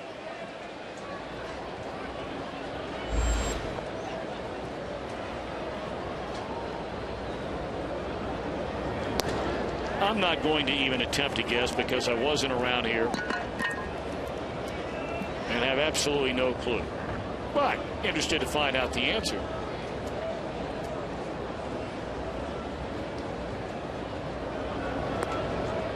No one nearly hit Zach Kozite. Beginning the Reds' 5th inning, trailing 4-3 against Kip Wells and the Padres. Now Valdez sliding in earlier. Didn't look like any problems there with a neck. It's when he drew the leadoff walk. Or maybe there was. So I'll take off that helmet and start to wince a little bit.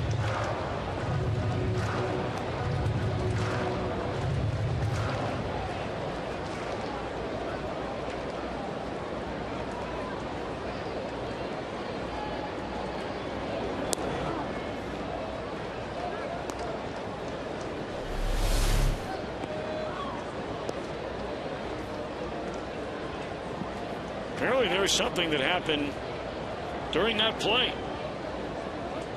That goes all the way back to his first time up in the game.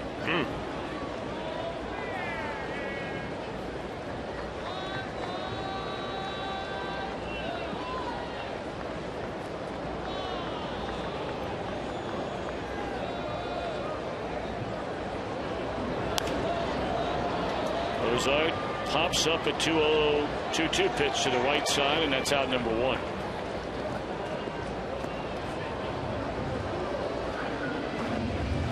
But don't look now, but Kip Wells has really settled down. He looked like he wasn't long for this ball game in the first inning when he walked a couple and gave up a couple of home runs. The first batter at the bottom of the first inning, Kozar took him deep. Ryan Ludwig took him way out with a man on. Reds have only had 1 hit since. That was the opposite field base hit by Ryan Hannigan.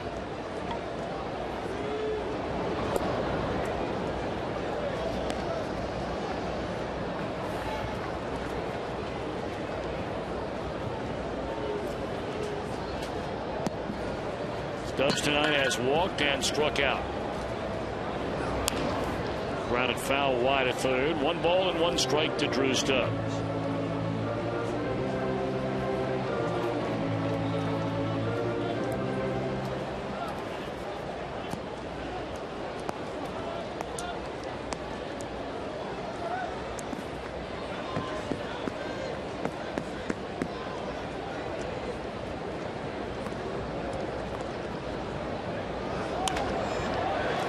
Base hit hooked into left field by Stubbs. He's aboard for the 2nd time tonight.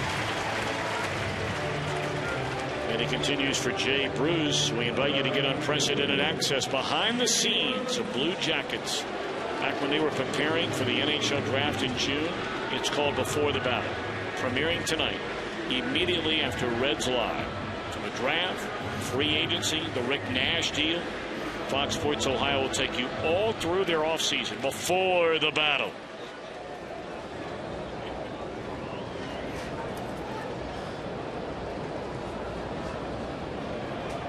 Jay Bruce hitless in his first 2 times up tonight. Ball 1 up and in. Bruce struck out in the first inning. Fly to left field in the 3rd. Well, Stubbs was thrown out trying to steal in the first inning, and you wonder if that throw him out will shut him down, or whether he'll just try to be a little bit aggressive out there with Wells on the mound.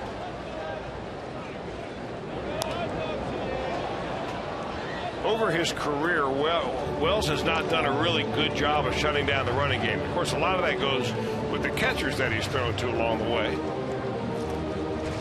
This year in San Diego, they've thrown out 2 of 4. Actually 3 of 5 now.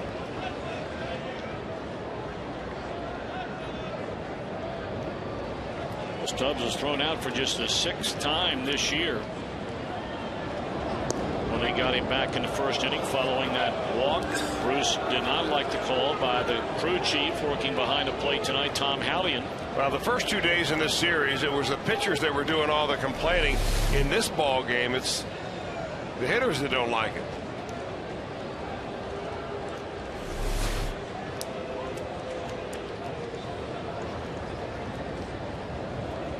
So 1-2 now on Jay Bruce. They put the huge shift on him.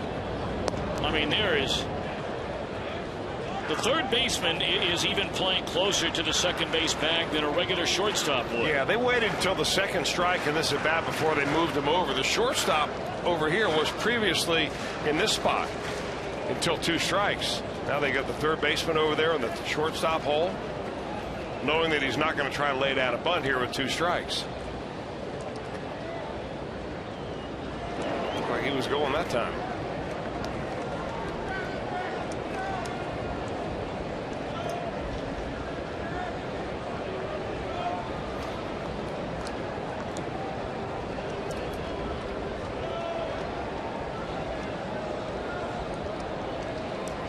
Tying run, Drew Stubbs over there at first base. 1 out. Jay Bruce with a 2-2 count. And Wells will come to the plate. And that is a hot smash down the right field line into the corner. And they're saying it hit the tarp. The umpire is saying no, and Stubbs will score all the way from first base. Bud Black's going to come out and argue this, claiming there was some kind of interference on that ball up the first base line. First base umpire Brian O'Nora saying no. Well, that's in play. The tarp is in play. So if all it does is hit off the tarp and ricochet down the line, that's perfectly fine. But if it hits off the ball boy, that's a different story, I think. And it looked like it got him right on the toe.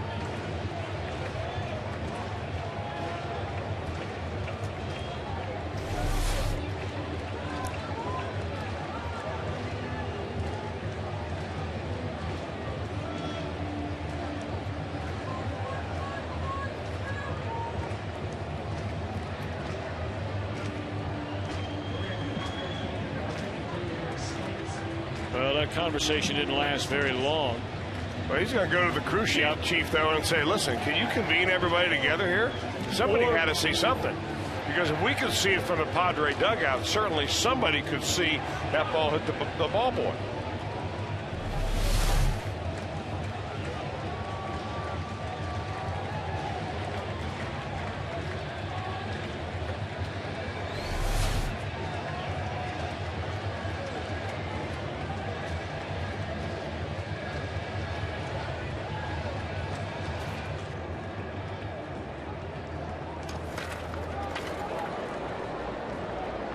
Bud Black sent his catcher out to talk to Kip Wells. This game is tied on the double by Jay Bruce. Make it a 4-4 game. Bruce driving in his 64th run of the season.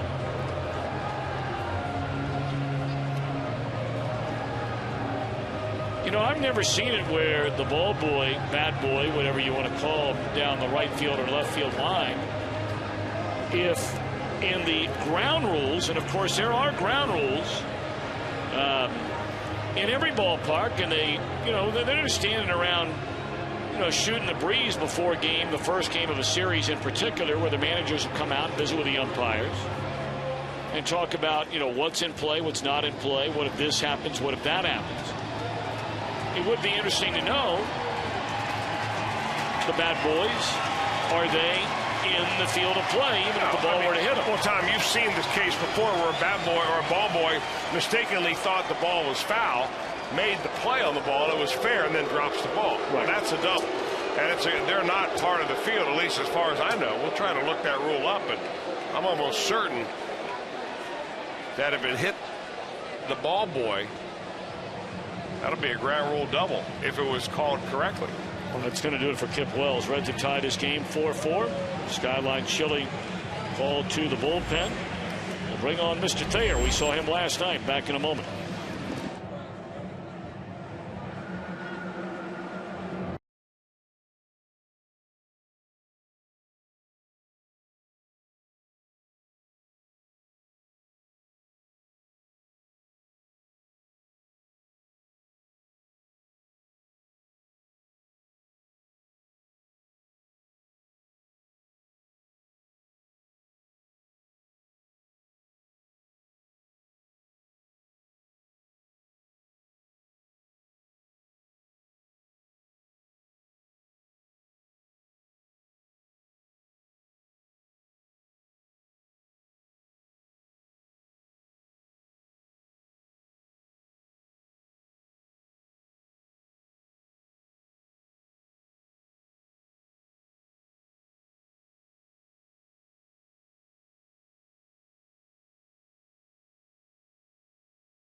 Six o'clock for the Reds fan cam. You might be featured on Reds Live, testing your Reds knowledge, and you can win some great prizes. Be part of the fun.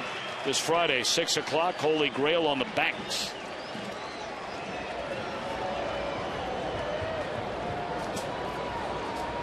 Kip Wells out of the game after surrendering a one-out single to Drew Stubbs, a game-tying double to Jay Bruce, and now it is Scott Rowland to face the reliever Dale Thayer. Thayer was in the ball game last night.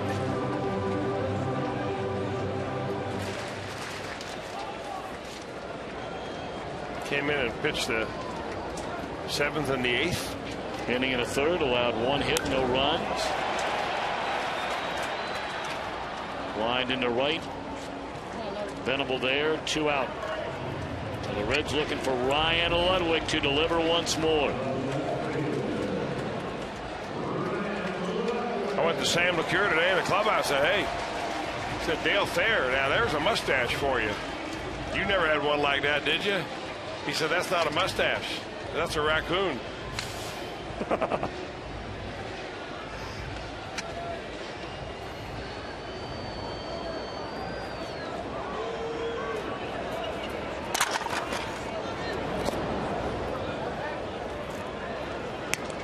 Ball 1 to Ludwig. Hit a 2-run home run to left field in the 3-run first inning. He flied out just at the base of the wall in the 4th.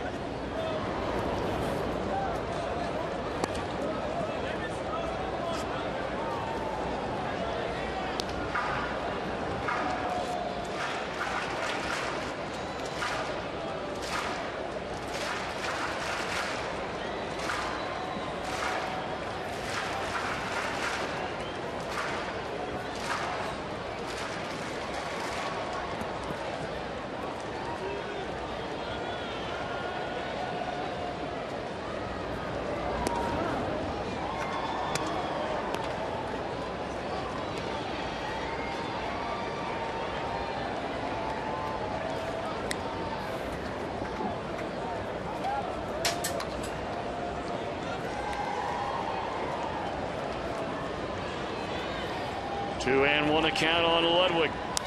And a sinking liner into right. It is going to fall. The base hit. Bruce racing to the plate. He will score. And Ludwig once more with a clutch hit to give the Reds a 5-4 lead.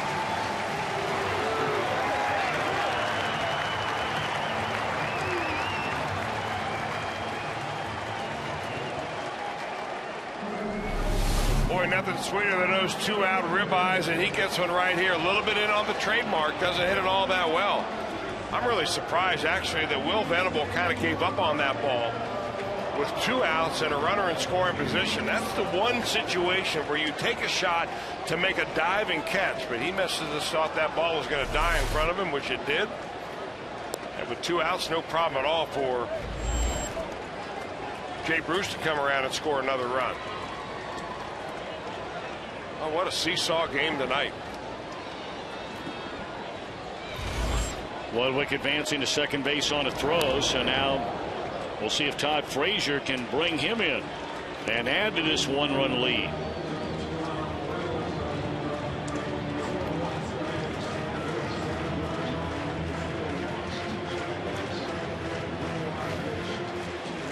So Wells charged with all 5 runs in his 4 1/3 innings.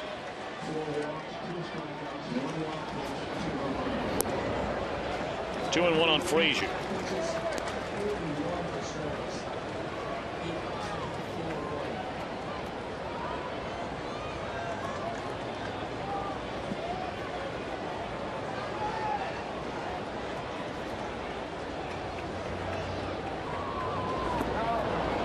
Bottom fell out of that one, 2 and 2.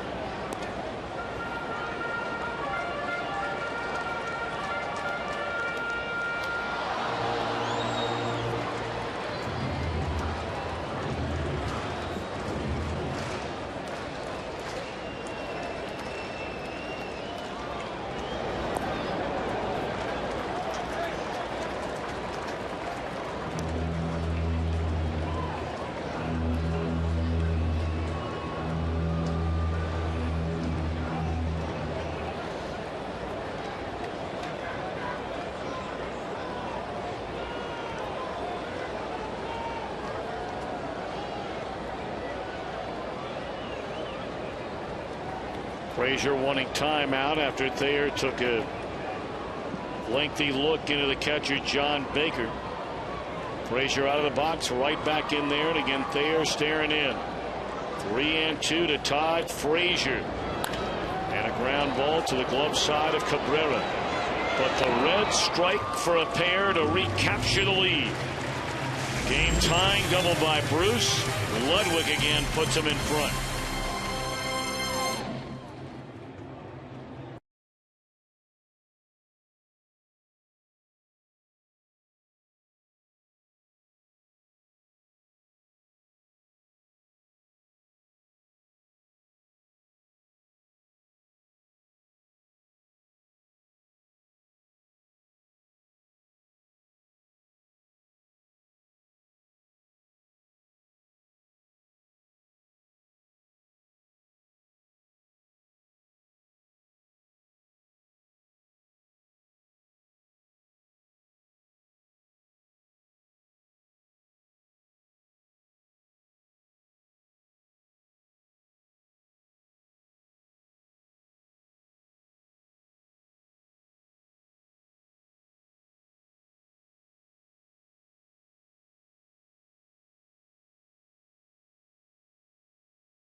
Featuring Grammy-winning band Mercy Me, presented by Prasco. We have the Meyer family deal where one family member buys a full price ticket, and then you get the option to buy 3 additional tickets at half price. August 19th the date. Reds and the Cubs, 381 Reds, a number to dial. All right, Bronson Arroyo now has been given a lead for the 2nd time in a game. He fell behind 2-0. Reds got him 3. He gave up 2 in the 4th. The Reds get 2 back in the bottom of the 5th.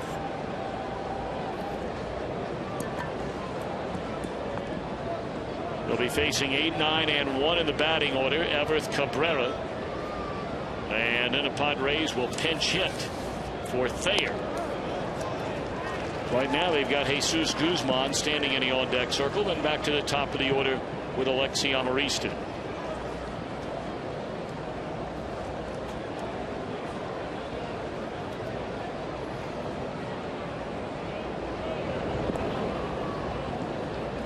Well, Dusty Baker will not wait long tonight on Arroyo. He's just not been right from the very start of this game. Padres got 2 in the first inning. Walked a batter, hit the pitcher in the second inning. Padres stranded 2 that frame, 2 more in the third. 4 straight 2-out hits to score twice in the fourth inning before a 1-2-3 fifth. And he takes care of Cabrera, leading off the 6th inning. Bob Becker is here with your pencil. Thank you, Bob. Thank you very much. Thank you, Bob. You dropped this pencil. Take a shot of Bob here. He works Bob, every night right underneath our booth. Been an usher here. Bob, how long you been an usher here? 10 years. 10 years. Thank you very much.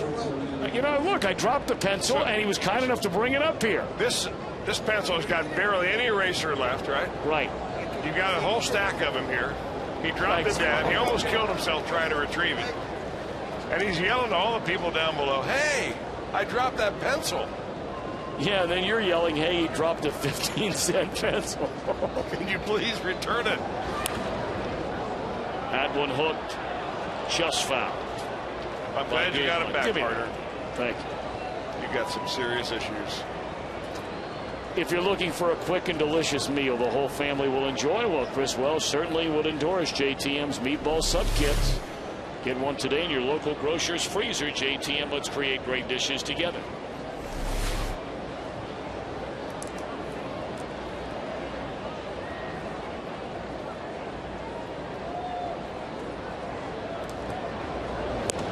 Swing and a miss, and Guzman is gone on strikes. 2 out.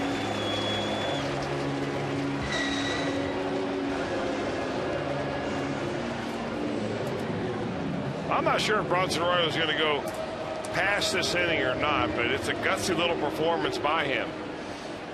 Last ball game, if you remember, he got taken out of the ball game. He was throwing a shutout baseball against the Colorado Rockies through 6 2/3. They had a runner on, and I think Eric Young came to the plate.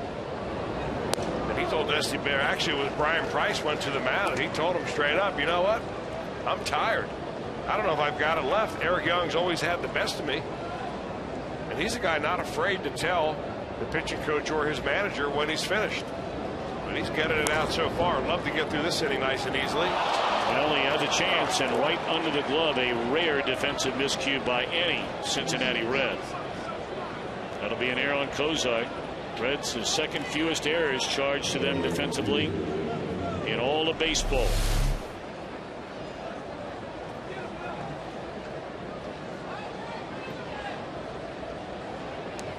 Looked like Kozar was expecting a bounce there, and it just stayed flat on the ground. So now Arroyo, who had retired the last 6, faces Venable with a tying run at first base. Amarista's on for the 3rd time. He stole a base back in the opening inning.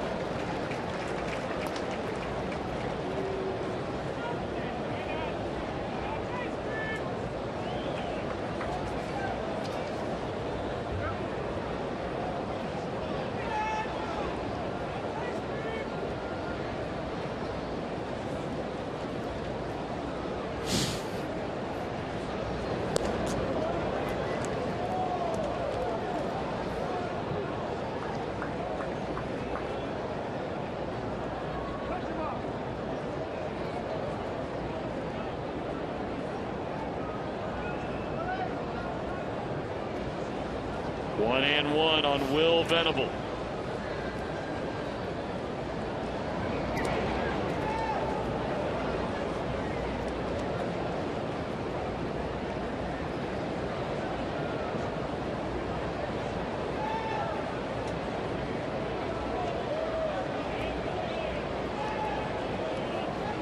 Venables fly to right twice and knocked in a run with a single to tie the game in the 4th inning. Venable knocked in 4 runs in a series opener. We brought up at the time he had come to Cincinnati to begin this 4-game series with a total of 24 runs batted in for the season. He has 5 of them. And make it 6, including a triple last night. So 6 in a series. 1-2 to Will Venable. Well, that's 1/4 of your season total in 2.5 games.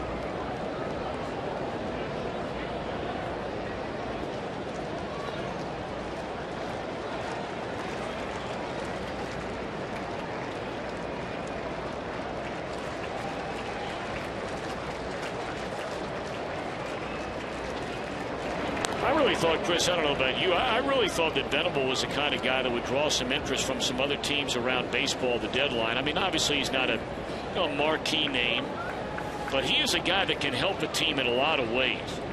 He's not a great hitter, but he's been better in his career than he was hitting right around 250 so far this year.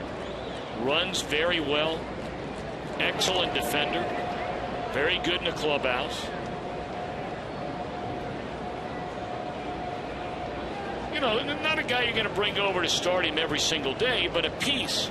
And there are teams out there that need a piece here and a piece there like Venable. Well, you know, the Padres have a couple of guys like that. Earlier you mentioned Marcotte as being a guy that you thought may draw some interest, even from the Reds, mainly because he's left-handed.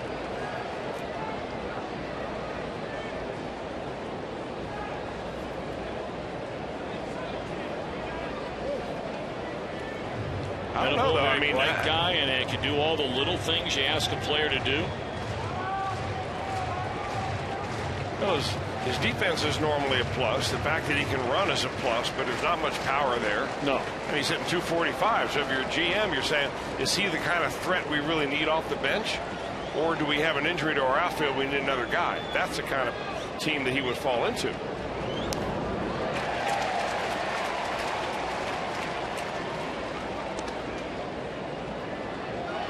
Hey, his dad was a good guy. And obviously Max Venable and his wife, Will's mom, did a brilliant job raising this young man.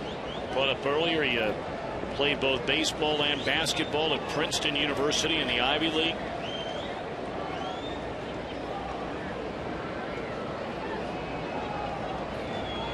One and two on Venable. Well, right in that kitchen. Fouled it away. That's what he did last night against Homer Bailey. Homer Bailey got ahead of him on a couple of breaking balls. In fact, he had struck him out in the first inning on a hard slider down and in. And then the second time up, he had a 12-pitch at bat. Got ahead of him, Bailey did, and threw him something like 8 fastballs in a row before he finally walked him.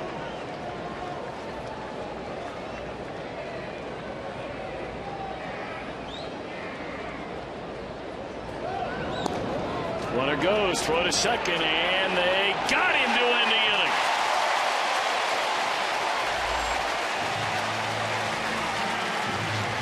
We go to the bottom of the 6th. Reds lead by a run.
Ohio break it all down. Reds Live brought to you by King's Honda and the King's Auto Mall. Visit King'sHondaUSA.com.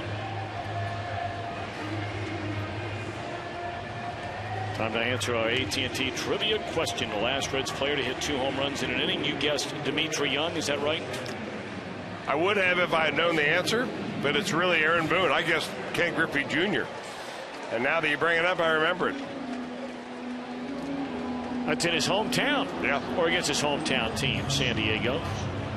Aaron now makes his home in Scottsdale, Arizona.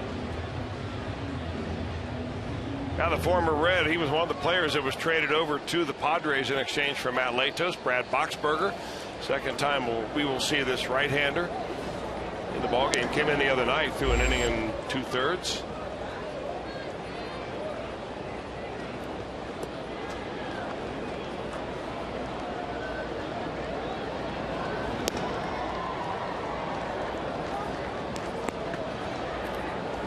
Miguel Cairo batting for the first time, took over for Wilson Valdez, who strained his neck. He walked twice in the game tonight. And Cairo, a lazy pop up into short right field. 1 out.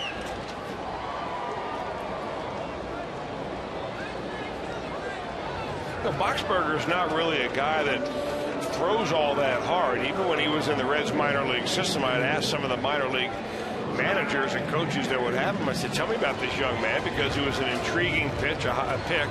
They picked him right after they picked Mike Leake in 2009, the Reds did.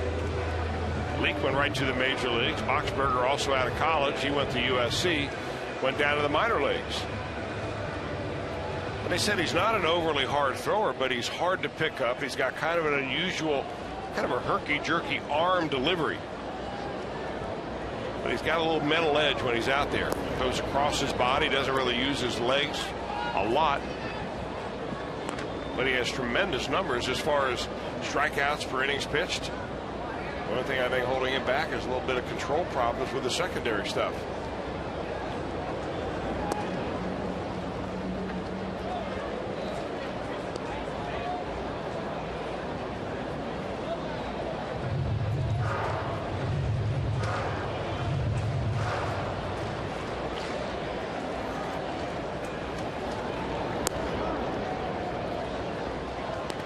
Two and one to Ryan Hannigan.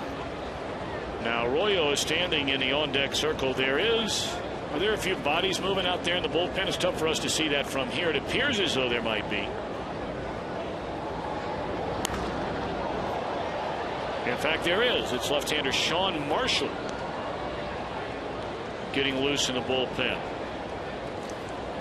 When you take a look at what's coming up, and generally, that will tell you, probably looking ahead to the rest of this season, the way Dusty Baker is going to back up the game.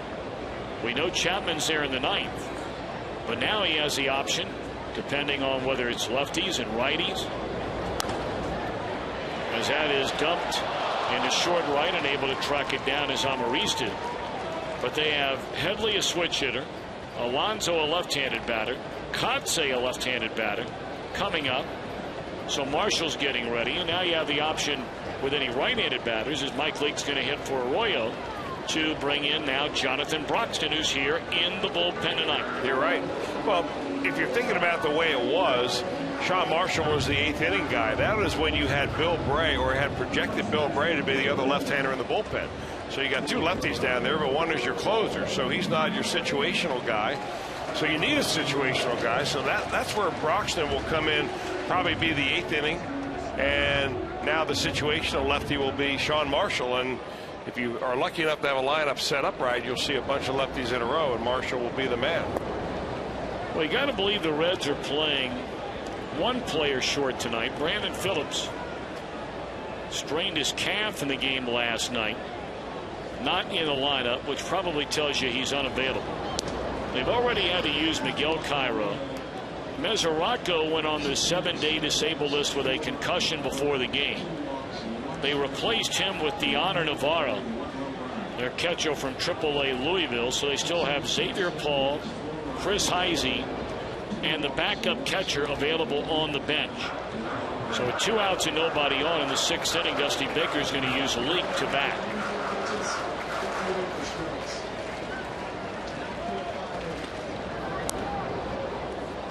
I would imagine these two faced one another not only as pitchers, but as pitcher and batter during their collegiate days playing in the Pac-10. Yeah, the same matchup, meaning Leake at the plate. Yep. Leake starred collegiately for the Sun Devils of Arizona State. They call it, what, the Pac-12 now, since they added Colorado and Utah.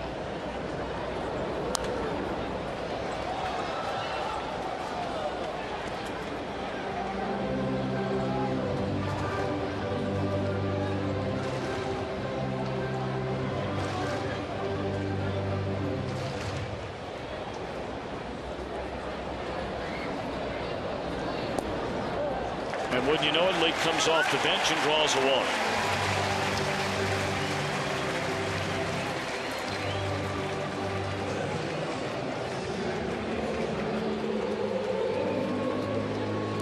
So we roll over to the top of the order for the 4th time. Cozart led off the game with a home run. Has since fouled out to first and popped up to second. Come for the Reds Day for more fun. Visit Mighty Mike at Newport Aquarium, the biggest gator in the country. Make it a weekend getaway and book your stay at CincinnatiUSA.com. A big weekend. Reds have one more game in this series with the Padres tomorrow afternoon. And then the team directly behind the Reds in the National League Central, the Pittsburgh Pirates, open a 3-game weekend series here on Friday night. Saturday's game sold out. Tickets are available for Friday night and Sunday afternoon. I was just told the other day that the weekend series, the final weekend of the regular season, when the Reds are going to be in Pittsburgh, all 3 games of that series are already sold out.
Giannis now playing regularly at shortstop for the Atlanta Braves. We've seen this before, Chris.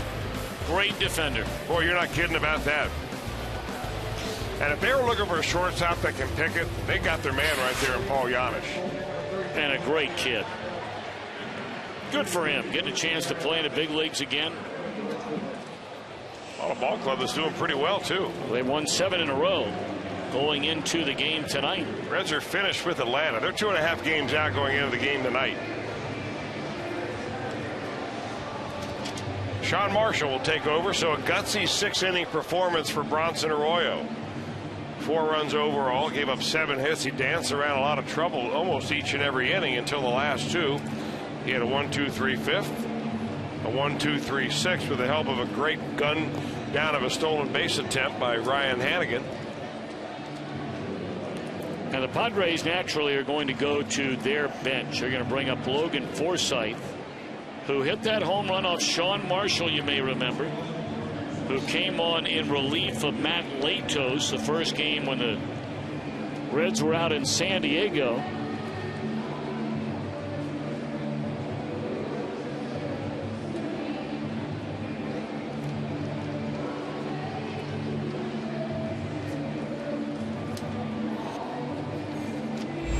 That was the only game the Padres won in that series, 2-1. Latos left with a 1-0 lead after 7 shutout innings. Marshall came on. The first batter he faced was Logan Forsythe, and he tied the game with a home run down the left field line. Logan Ondrusek would get the loss in the bottom of the 9th in a 2-1 decision.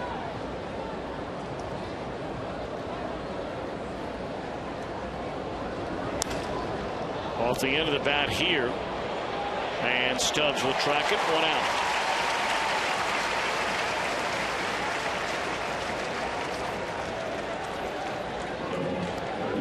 Boy, he covers a lot of ground. Sure does. I mean, that ball looked like, for a moment, from our perspective, here we are up at the 3rd level.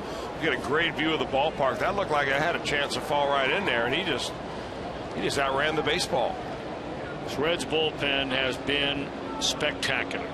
They lead the major leagues in relief wins, and a lot of that is because, they played so many close games. They lead the major leagues in bullpen ERA, #1 in all of baseball, a 2.61 ERA, and they lead the National League in opponents' batting average. Opponents are batting .216 against this Cincinnati bullpen. And a lot of guys have gotten involved on this deal because of not wanting to overwork pitchers and injuries. Arredondo, Marshall, Ondrusek, and of course Chapman, all with saves so far this year. And they'll add another before all said and done now with the arrival of Jonathan Broxton.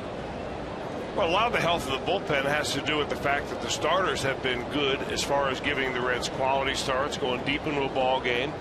It's been rare where Dusty Baker's had to cover, 4 innings out of the bullpen. See Deontay Navarro down there. The thing to keep in mind is when Broxton was at the top of his game for a number of those great seasons in Los Angeles, Navarro was his battery man.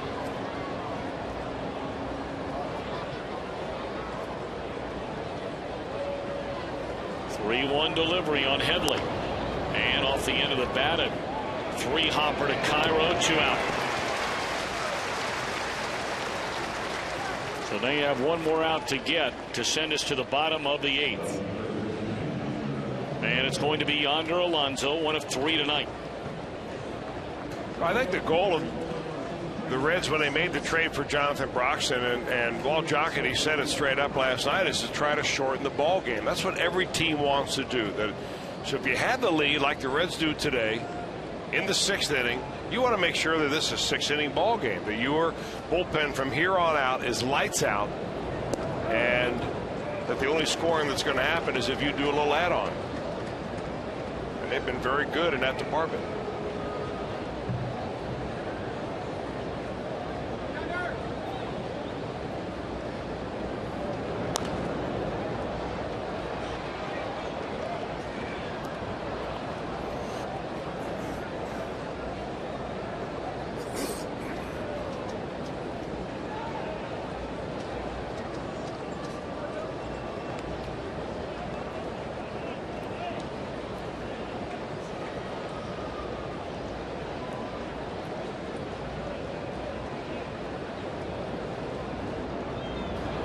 Breaking ball, and Alonso does not chase it. 1 ball and 2 strikes. I'll tell you, that's a big sweeping breaking ball to a left-handed hitter. It's just tough to negotiate because you got to remember that Sean Marshall is 6'6". He's got a big long stride. Looks like that ball's coming right at you when he throws it. And if you carefully watch the front foot of Yonder Alonso, he's got a little tendency to go to first base when you're facing a big left-hander like that.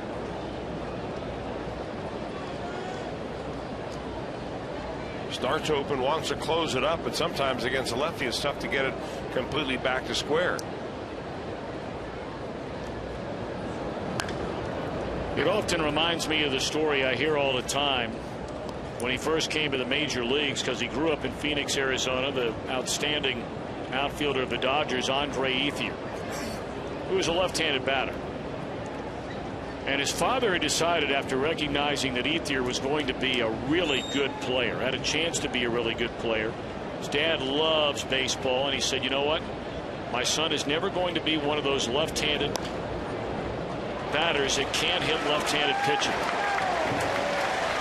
So to finish his story in a 1-2-3 inning, his father learned how to throw left-handed despite being a righty and pitched to him every day.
Well, Reds fans, a Reach Magazine dynamic deal has been extended for this weekend for $20. You get one view level ticket and $10 in concession credits. Reds and the Pirates this weekend. Huge series, 3-1 Reds. Or visit Reds.com. Tickets available Friday and Sunday. Saturday's game a sellout.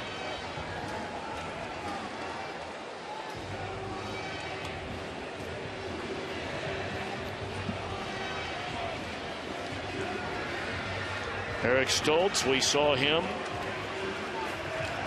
in the opening game of this series, win a scoreless inning.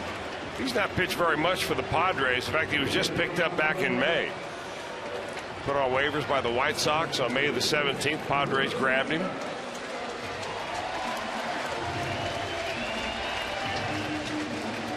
Had made starts for the Padres previous to this series.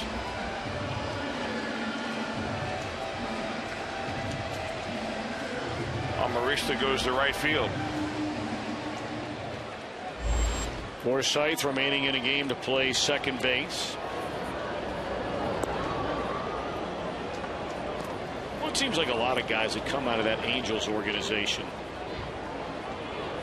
either they develop that or they just draft players, sign players, and on Maurice's case, and have the ability to play the infield and the outfield.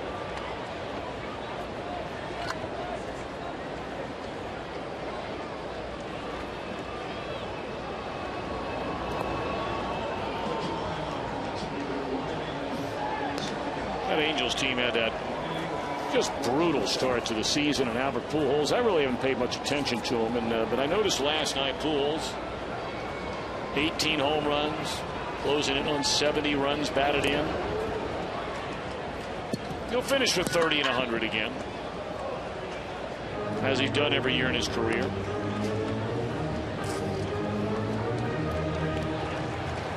3 games out of first. They have beaten the Rangers in each of the last 2 nights.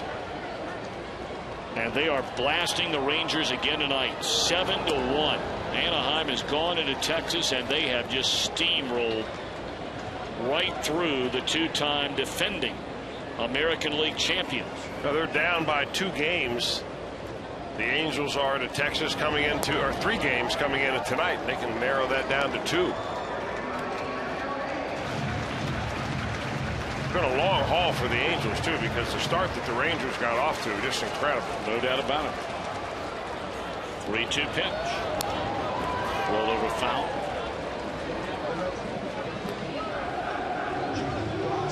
Although it's funny talking to those American or National League teams that played either Texas or the Los Angeles Angels in interleague play.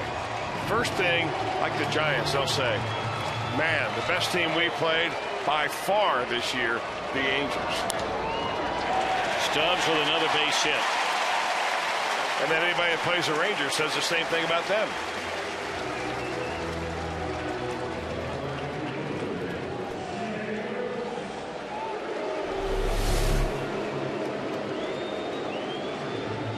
Change up, down and away. Stoltz is trying to get Drew Stubbs to roll over on it. He does not. You see how he finishes right there? Finishes with his stroke kind of going towards second base. That's the reason he didn't ground out to the left side of the infield.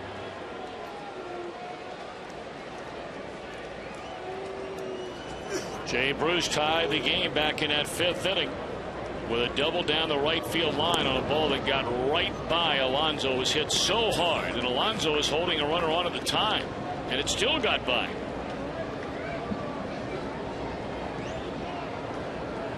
St. Louis in the bottom of the 3rd inning, leading Colorado 3-0.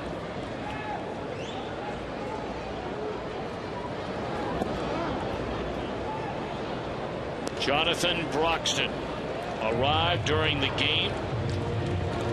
Activated just before the game, and now for the first time he is throwing in the Cincinnati Reds bullpen.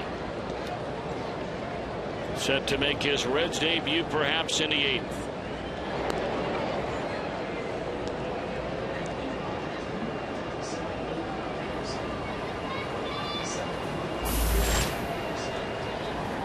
There you get a look at Broxton. He's already been warming up for a little while, working up a lather down there.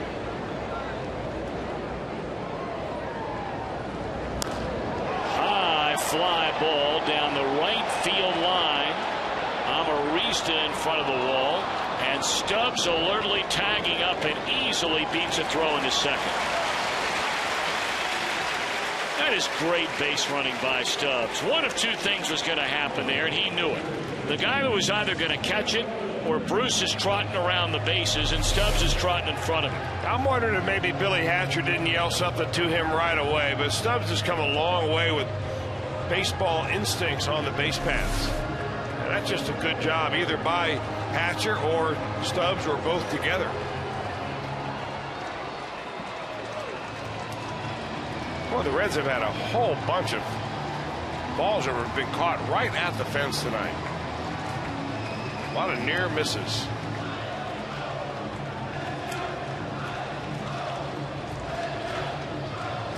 Well, now it's rolling.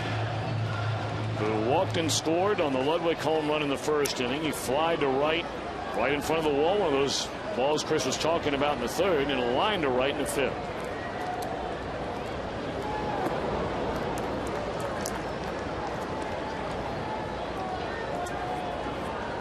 Well, the man of the night again so far is waiting on deck.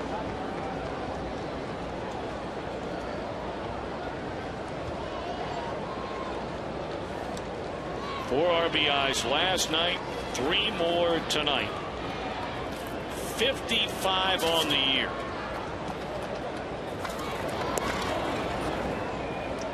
He is now just 9 RBIs behind the team leader. Jay Bruce, who picked one up tonight, has 64.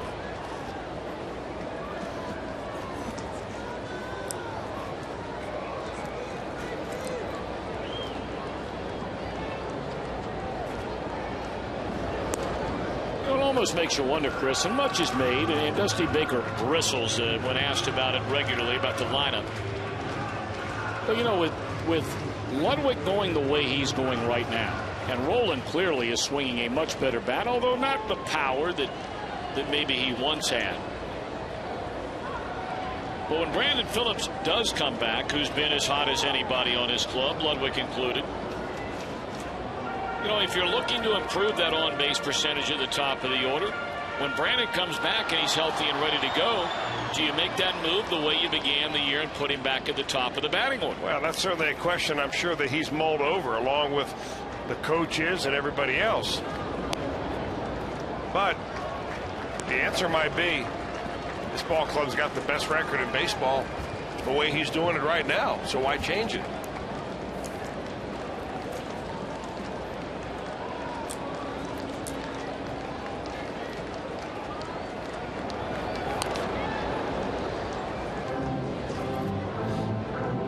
You know, what we noticed when the whole team is healthy is that Dusty Baker really doesn't like to change the lineup on a day-to-day basis.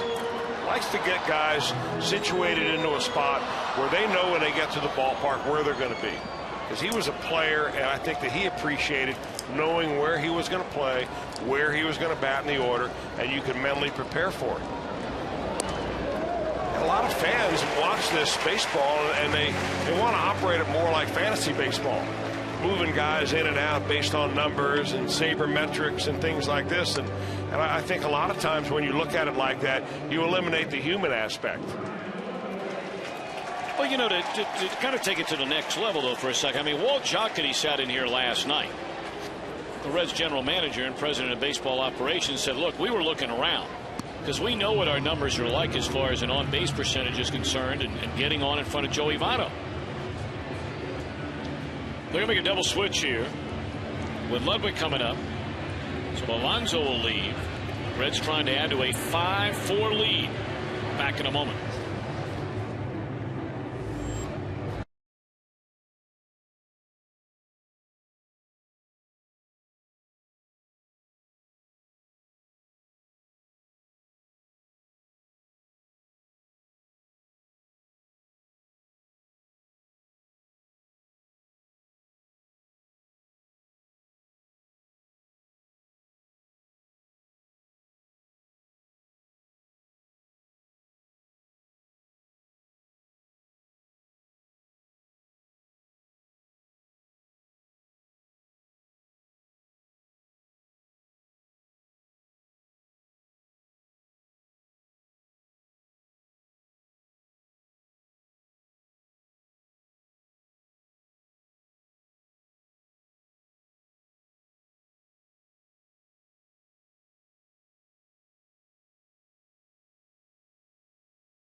Two-run home run to put the Reds in front at the time, 3-2. Now they lead 5-4. And Ludwig, who's already knocked in 3 runs tonight, coming off a 4 RBI game last night, will bat with runners at first and second base. 1 out. Reds 5, Padres 4, bottom of the 7th inning. Luke Gregerson, first time we've seen him in the series. He's their primary setup man. He is, and if you look at the strikeouts down here, he's got 48 of those in only 46 innings, and that's one reason why he is a go-to man for Buddy Black. 50th game already now for Gregerson. Well, they got guys moving all over the place. Chris Canorfia comes into the game, and he's now playing right field. Amaristo started the game at second, went to right, now goes to left. And moving in from left field to take over for Yonder Alonso at first base is Mark Kotsay.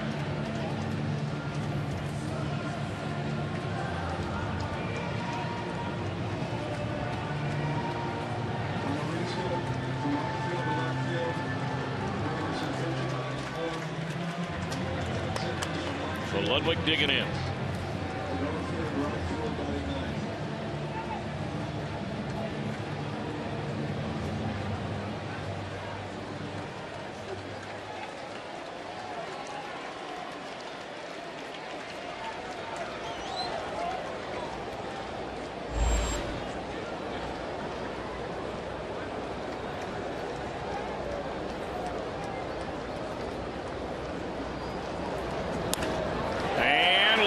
Hooks one into left field. They're going to wave around Stubbs. Here comes a throw. It's offline. And now they have Rolen in a rundown. He's tagged out. Throw to second. And out there. A double play ends the inning. So a big hit by Ludwig to bring in a run. But shabby base running by the Reds takes him out of potentially an enormous inning. 6-4 as we go to the 8th.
Newest member of the Cincinnati Reds.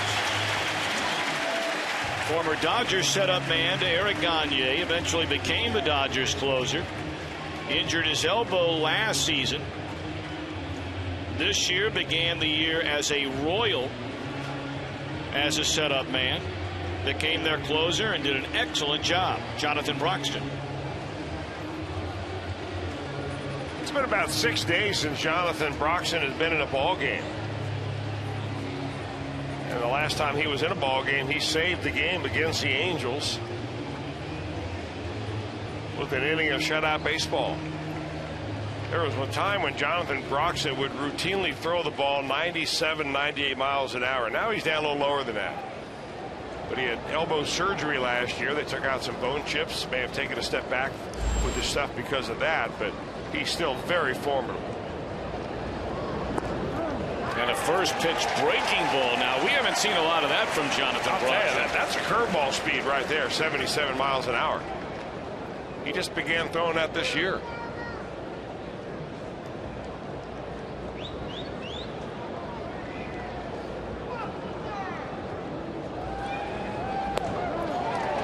Still got some of that gas. That one at 94. He and Kotsay were probably teammates. If not, they certainly played against each other an awful lot.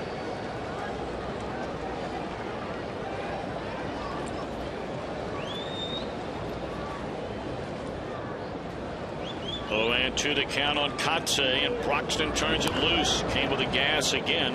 Or I beg your pardon. That almost had a look of a slider to it at 87 miles an hour.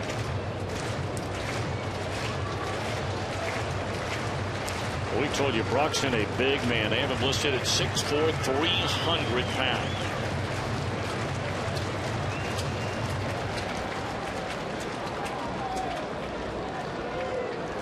Yeah, I'm wrong about them being teammates. I thought Kotze spent a short period of time with the Dodgers. Not so.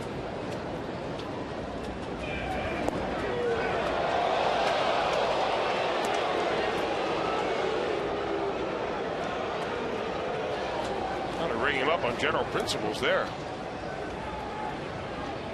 Get the new guy his first strikeout as a Red.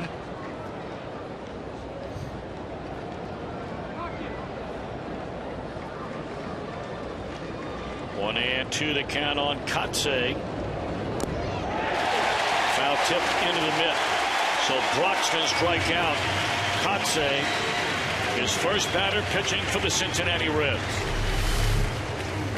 Well, he goes to the breaking ball to do that. That's a slider right there. Looks like he just came back, drifted back on him a little bit. Little backup slider at the right spot is maybe the best pitch in baseball. If you could only throw it when you wanted to.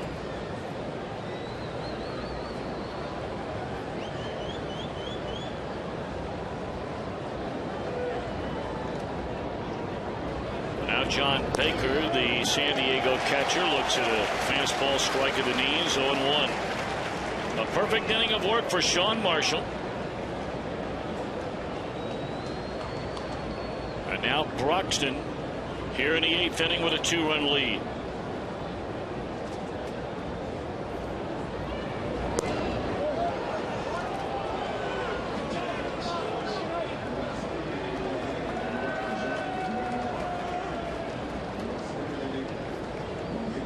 Broxton has been to one All-Star game in his major league career. He was the closer for Team USA in the World Baseball Classic the last time they had that 3 years ago in 2009.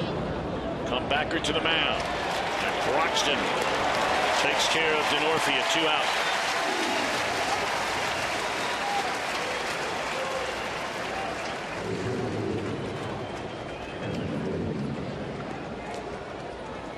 Broxton's had a taste of the postseason.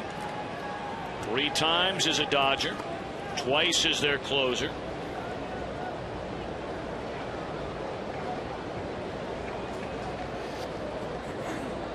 And now he'll face Cameron Maybin with 2 down and nobody on.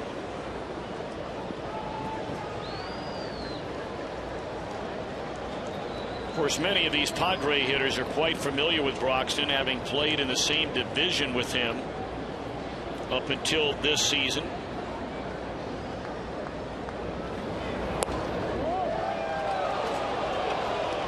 Well, that's an easy 95, isn't it? I mean, we get spoiled rotten around here when you're watching Chapman running up there 100, 101, 102, as high as 105. You forget 95 is still getting it up there, too. You're not kidding.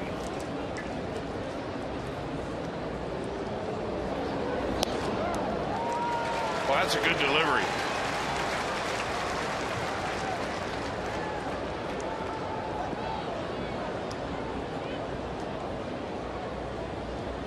I mean, the size of Broxton, he's like an offensive lineman you put on the pitcher's mound. They've got him listed at $3 bills. Well, he's moving like a left tackle. Nice. The big fella, Anthony Munoz, would have been proud of that footwork.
with you, subscribing to MLB.tv. Baseball everywhere.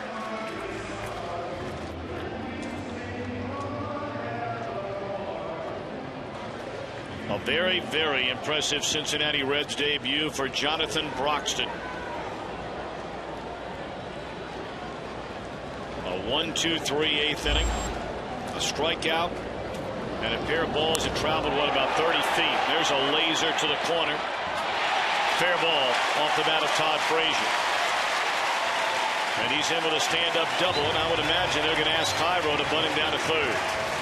Boy, he just attacks the baseball, doesn't he? I mean, sometimes Todd Frazier will take a swing, and it looks so out of whack on him. But he just goes up there and just lets it rip.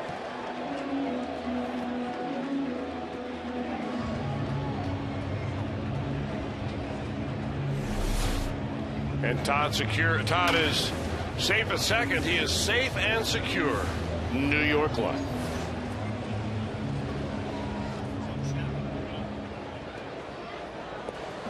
Aroldis Chapman cranks it up in the Cincinnati bullpen. And here's Cairo, and will he be bunting with a 2-run lead?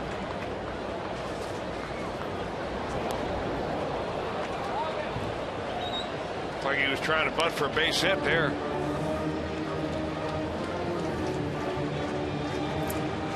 Reds had a problem getting the bunt down last night with Wilson Valdez, but he eventually got that runner over to third with a ground ball to the right side. A lot of nights.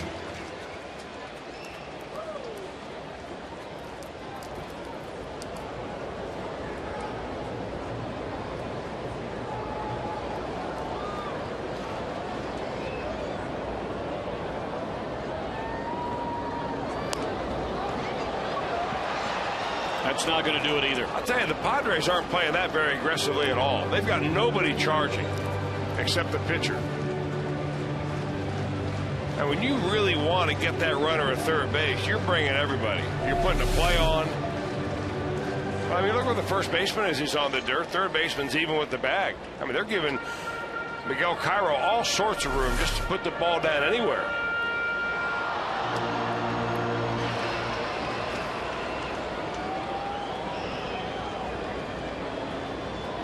"21 games over 500 has certainly masked a major problem the Reds continue to have in terms of being able to play small ball and advance a runner with a bunt. Now, they might get it done right here with a ground out like Valdez did last night, but we have seen a lot of this year. I mean, I don't know if you can go into bunting practice. I certainly believe, Chris, I mean, you would know that better than I would, but this is a bad bunting team. Well, I watch them down there at batting practice time, and they lay bunts down and they get it done. But I'm really stunned that Cairo would try to do that with 2 strikes on him rather than try to take a shot at hitting the ground ball the other way. That just stuns me.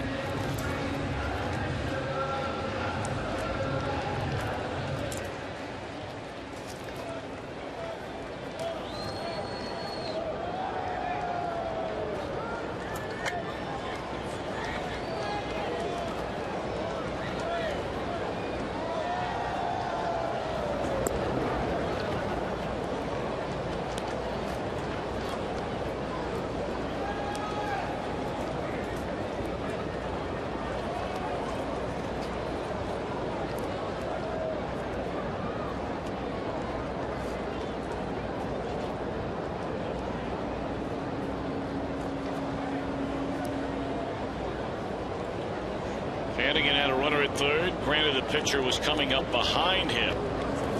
So it is rare you would ever see, the number 8 hitter, knowing the pitcher's going to bat, necessarily give himself up to advance a runner.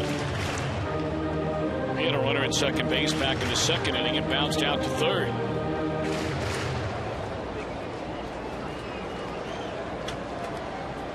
Frazier at second, a double to begin this 8th inning. And he's there with 1 out. 0-2 on Ryan Hannigan. Xavier Paul is moved to the on-deck circle to bat for Jonathan Broxton.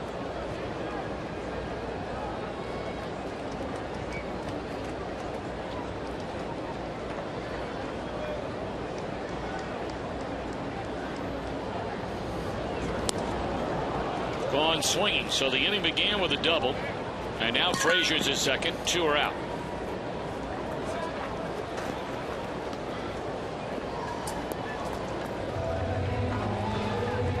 You get a little bit of an idea how Luke Gregerson gets so many strikeouts. He averages 1 per inning. Not a especially hard thrower, but he's got a very funky looking little breaking ball.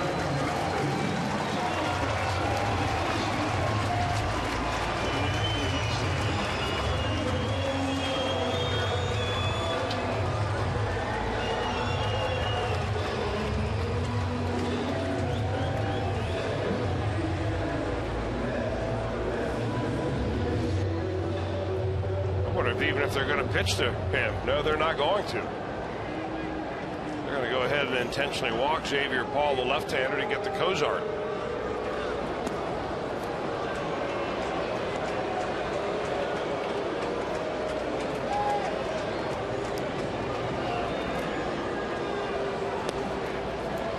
Take a peek ahead to the San Diego top of the 9th inning. You've got the number 8 batter Everett Cabrera, the shortstop, to lead it off. Kristen Norfield will follow, and then the leadoff man Alexi Amarista.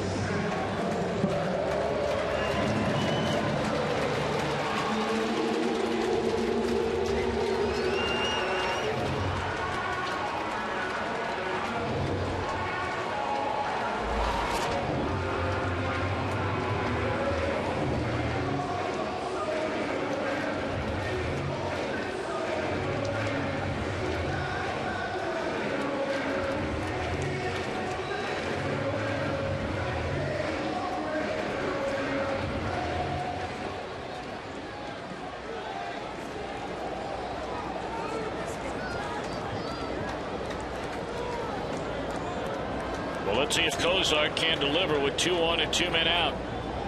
And a 2-run Reds lead here in the top or the bottom half of the 8th inning. Strike 1 to Cozart. 1 of 4 in the game. Homered in the 1st inning. Has popped up twice and struck out since.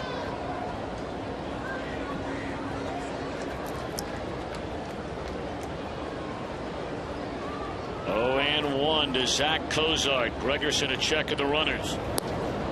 And missed away.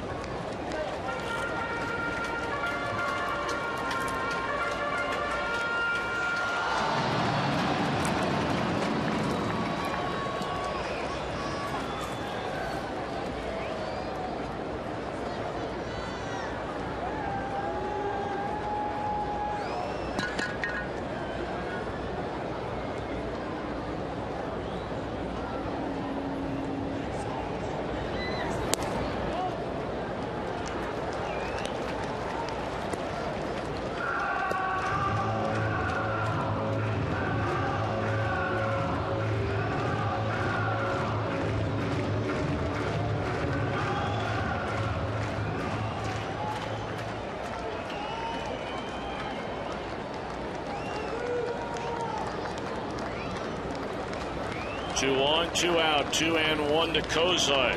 And Gregerson to the plate. It's low ball 3.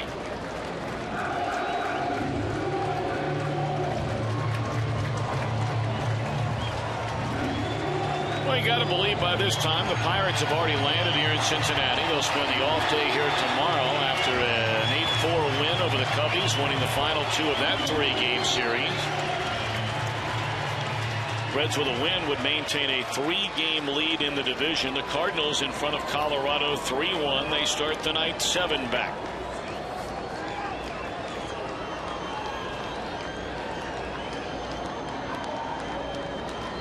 Three-1 on Cozart.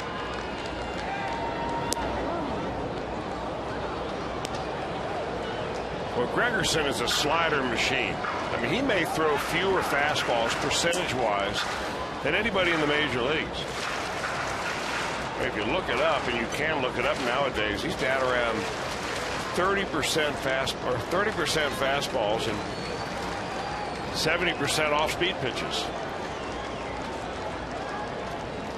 Man after my own heart. 3-2 delivery. Runners will get started. And it's popped up. Again in foul ground. Second time Cozart's done that tonight to end an inning. All right.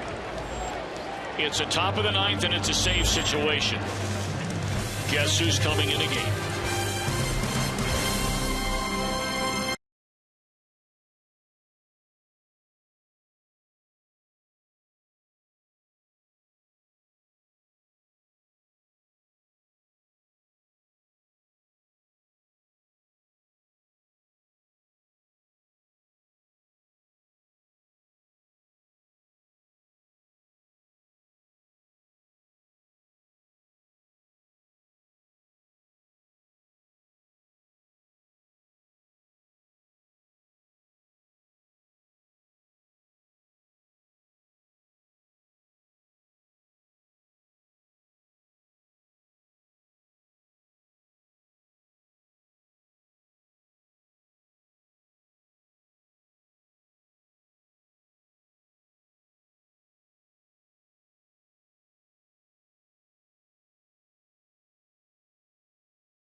Time now for Miller Time, brought to you by Miller Lite. And Jonathan Broxton makes his Reds debut after coming over in the trade from Kansas City.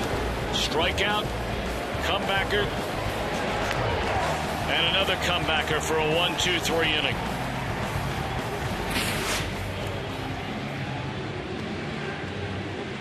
Boy, I'm kind of liking the way the back end of this bullpen looks.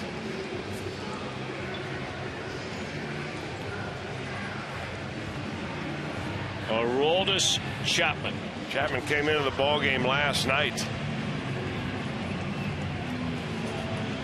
and he ended up getting the save last night. Chapman did. Pop up a ground out and a strikeout on a check swing to the number 3 hitter Chase Headley. He'll be facing the bottom of the order though tonight. Aroldis Chapman, of course, began the year, did not allow a run for the better part of 2 months. And now, over the last month and a half, since his last blown save, that came the final week of June against the Minnesota Twins. Well, in the month of July, this guy has been unlike anybody in the game. In 16 outings, he has converted all 14 save chances. He is not allowed a run. And in 15 innings, he has struck out 34 batters while walking only 3. Converted saves in each of his last 10 appearances, and is averaging almost 17 strikeouts per 9 innings, which, if that continues, is a major league record. Soft liner by Cabrera, out number 1 at Cairo.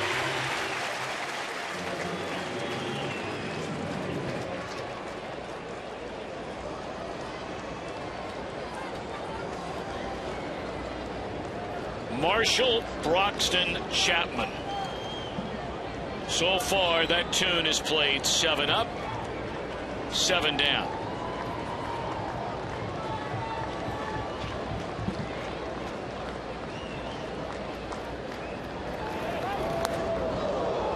Ball 1 to Kristen Orphean. Well, reaching for a ball like that from Chapman could pull your arm right out of the socket. It would have brought my arm to the backstop. But Hannigan's a pretty strong guy. 2-0.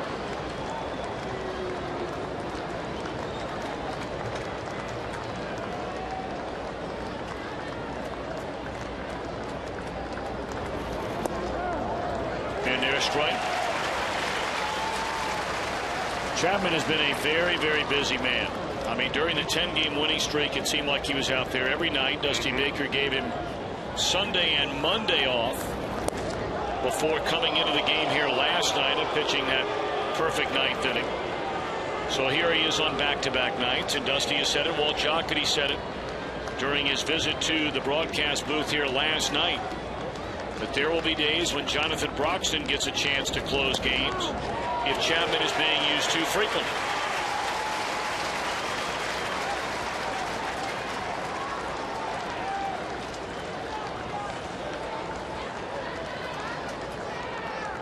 Three and two on Denorfia. On the ground to Cozart, and a good throw makes it 2 away.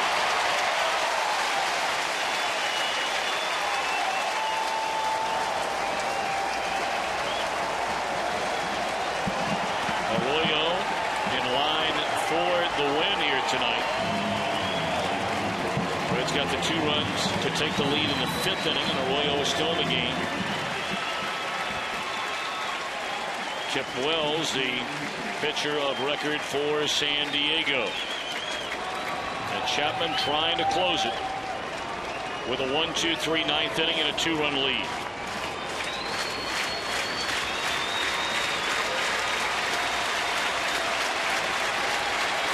Carlos Quentin comes to pinch hit for Alexi Amarista. Oh.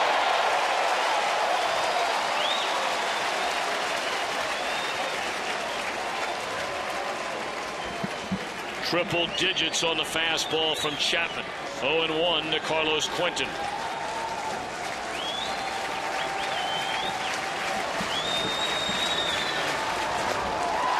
Slider at 88, strike 2. And now a roll is Chapman. Well, he's only pitched 1 game this year, Chapman has, where he has not struck out a batter. And that was the blown save to the Indians, where he pitched only a 1/3 of an inning. Trying to put this baby to bed.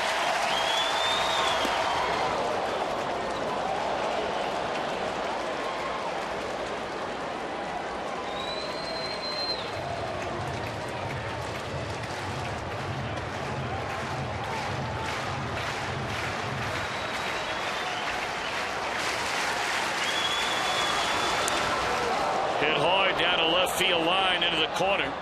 And that is up against the wall. So Quentin, with a pinch hit double, allows the potential tying run to the come of the plate with 2 outs here in the 9th. Chapman did not give up a single run in the month of July. None.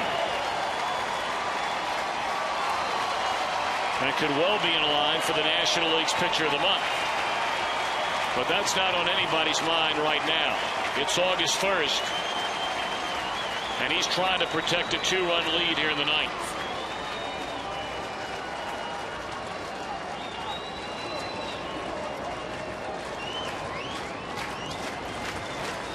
Logan Forsythe, the batter. He saw Chapman here last night. And had some good cuts against Chapman last night. Had an extended at bat before he hit that pop-up down the right field line that Todd Frazier made a spectacular over-the-shoulder catch-on in fair territory. Yeah, he's got a quick little bat, Forsythe does. That double that he gave up to Quentin came on a slider. I think that Chapman's going to stay with the heater in this at bat.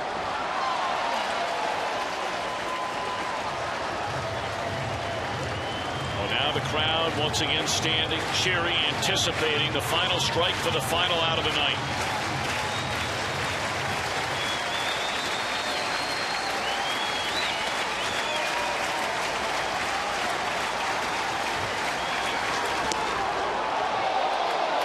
How do you lay off that? Man. 102.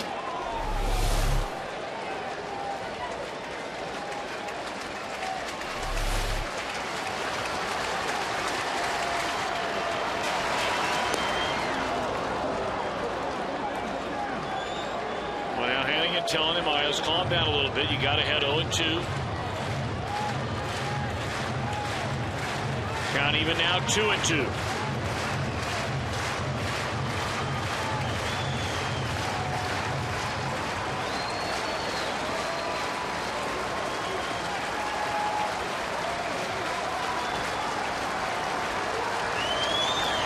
Good night, Irene.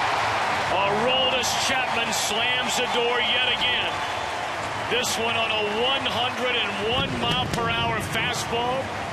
And the Reds, after having a 10-game win streak come to an end here on Monday, have won back-to-back nights in tight games over San Diego. Well, pitching's going to do it every time, and this bullpen, again, it's just been a shutdown bullpen. The last runs they scored were in the 4th inning, and that was against the starter Bronson Arroyo. Ever since Dusty Baker called out the bullpen, nothing but zeros, including that 100-plus mile-an-hour fastball to nail it shut. So you win the first 2 out of 3. You get greedy. You want to win the one in the afternoon tomorrow. We'll see how it goes. Well, the Reds now are a season high 22 games over 500. They have the best record in all of Major League Baseball. 63 wins against just 41 losses. Back with more in a moment.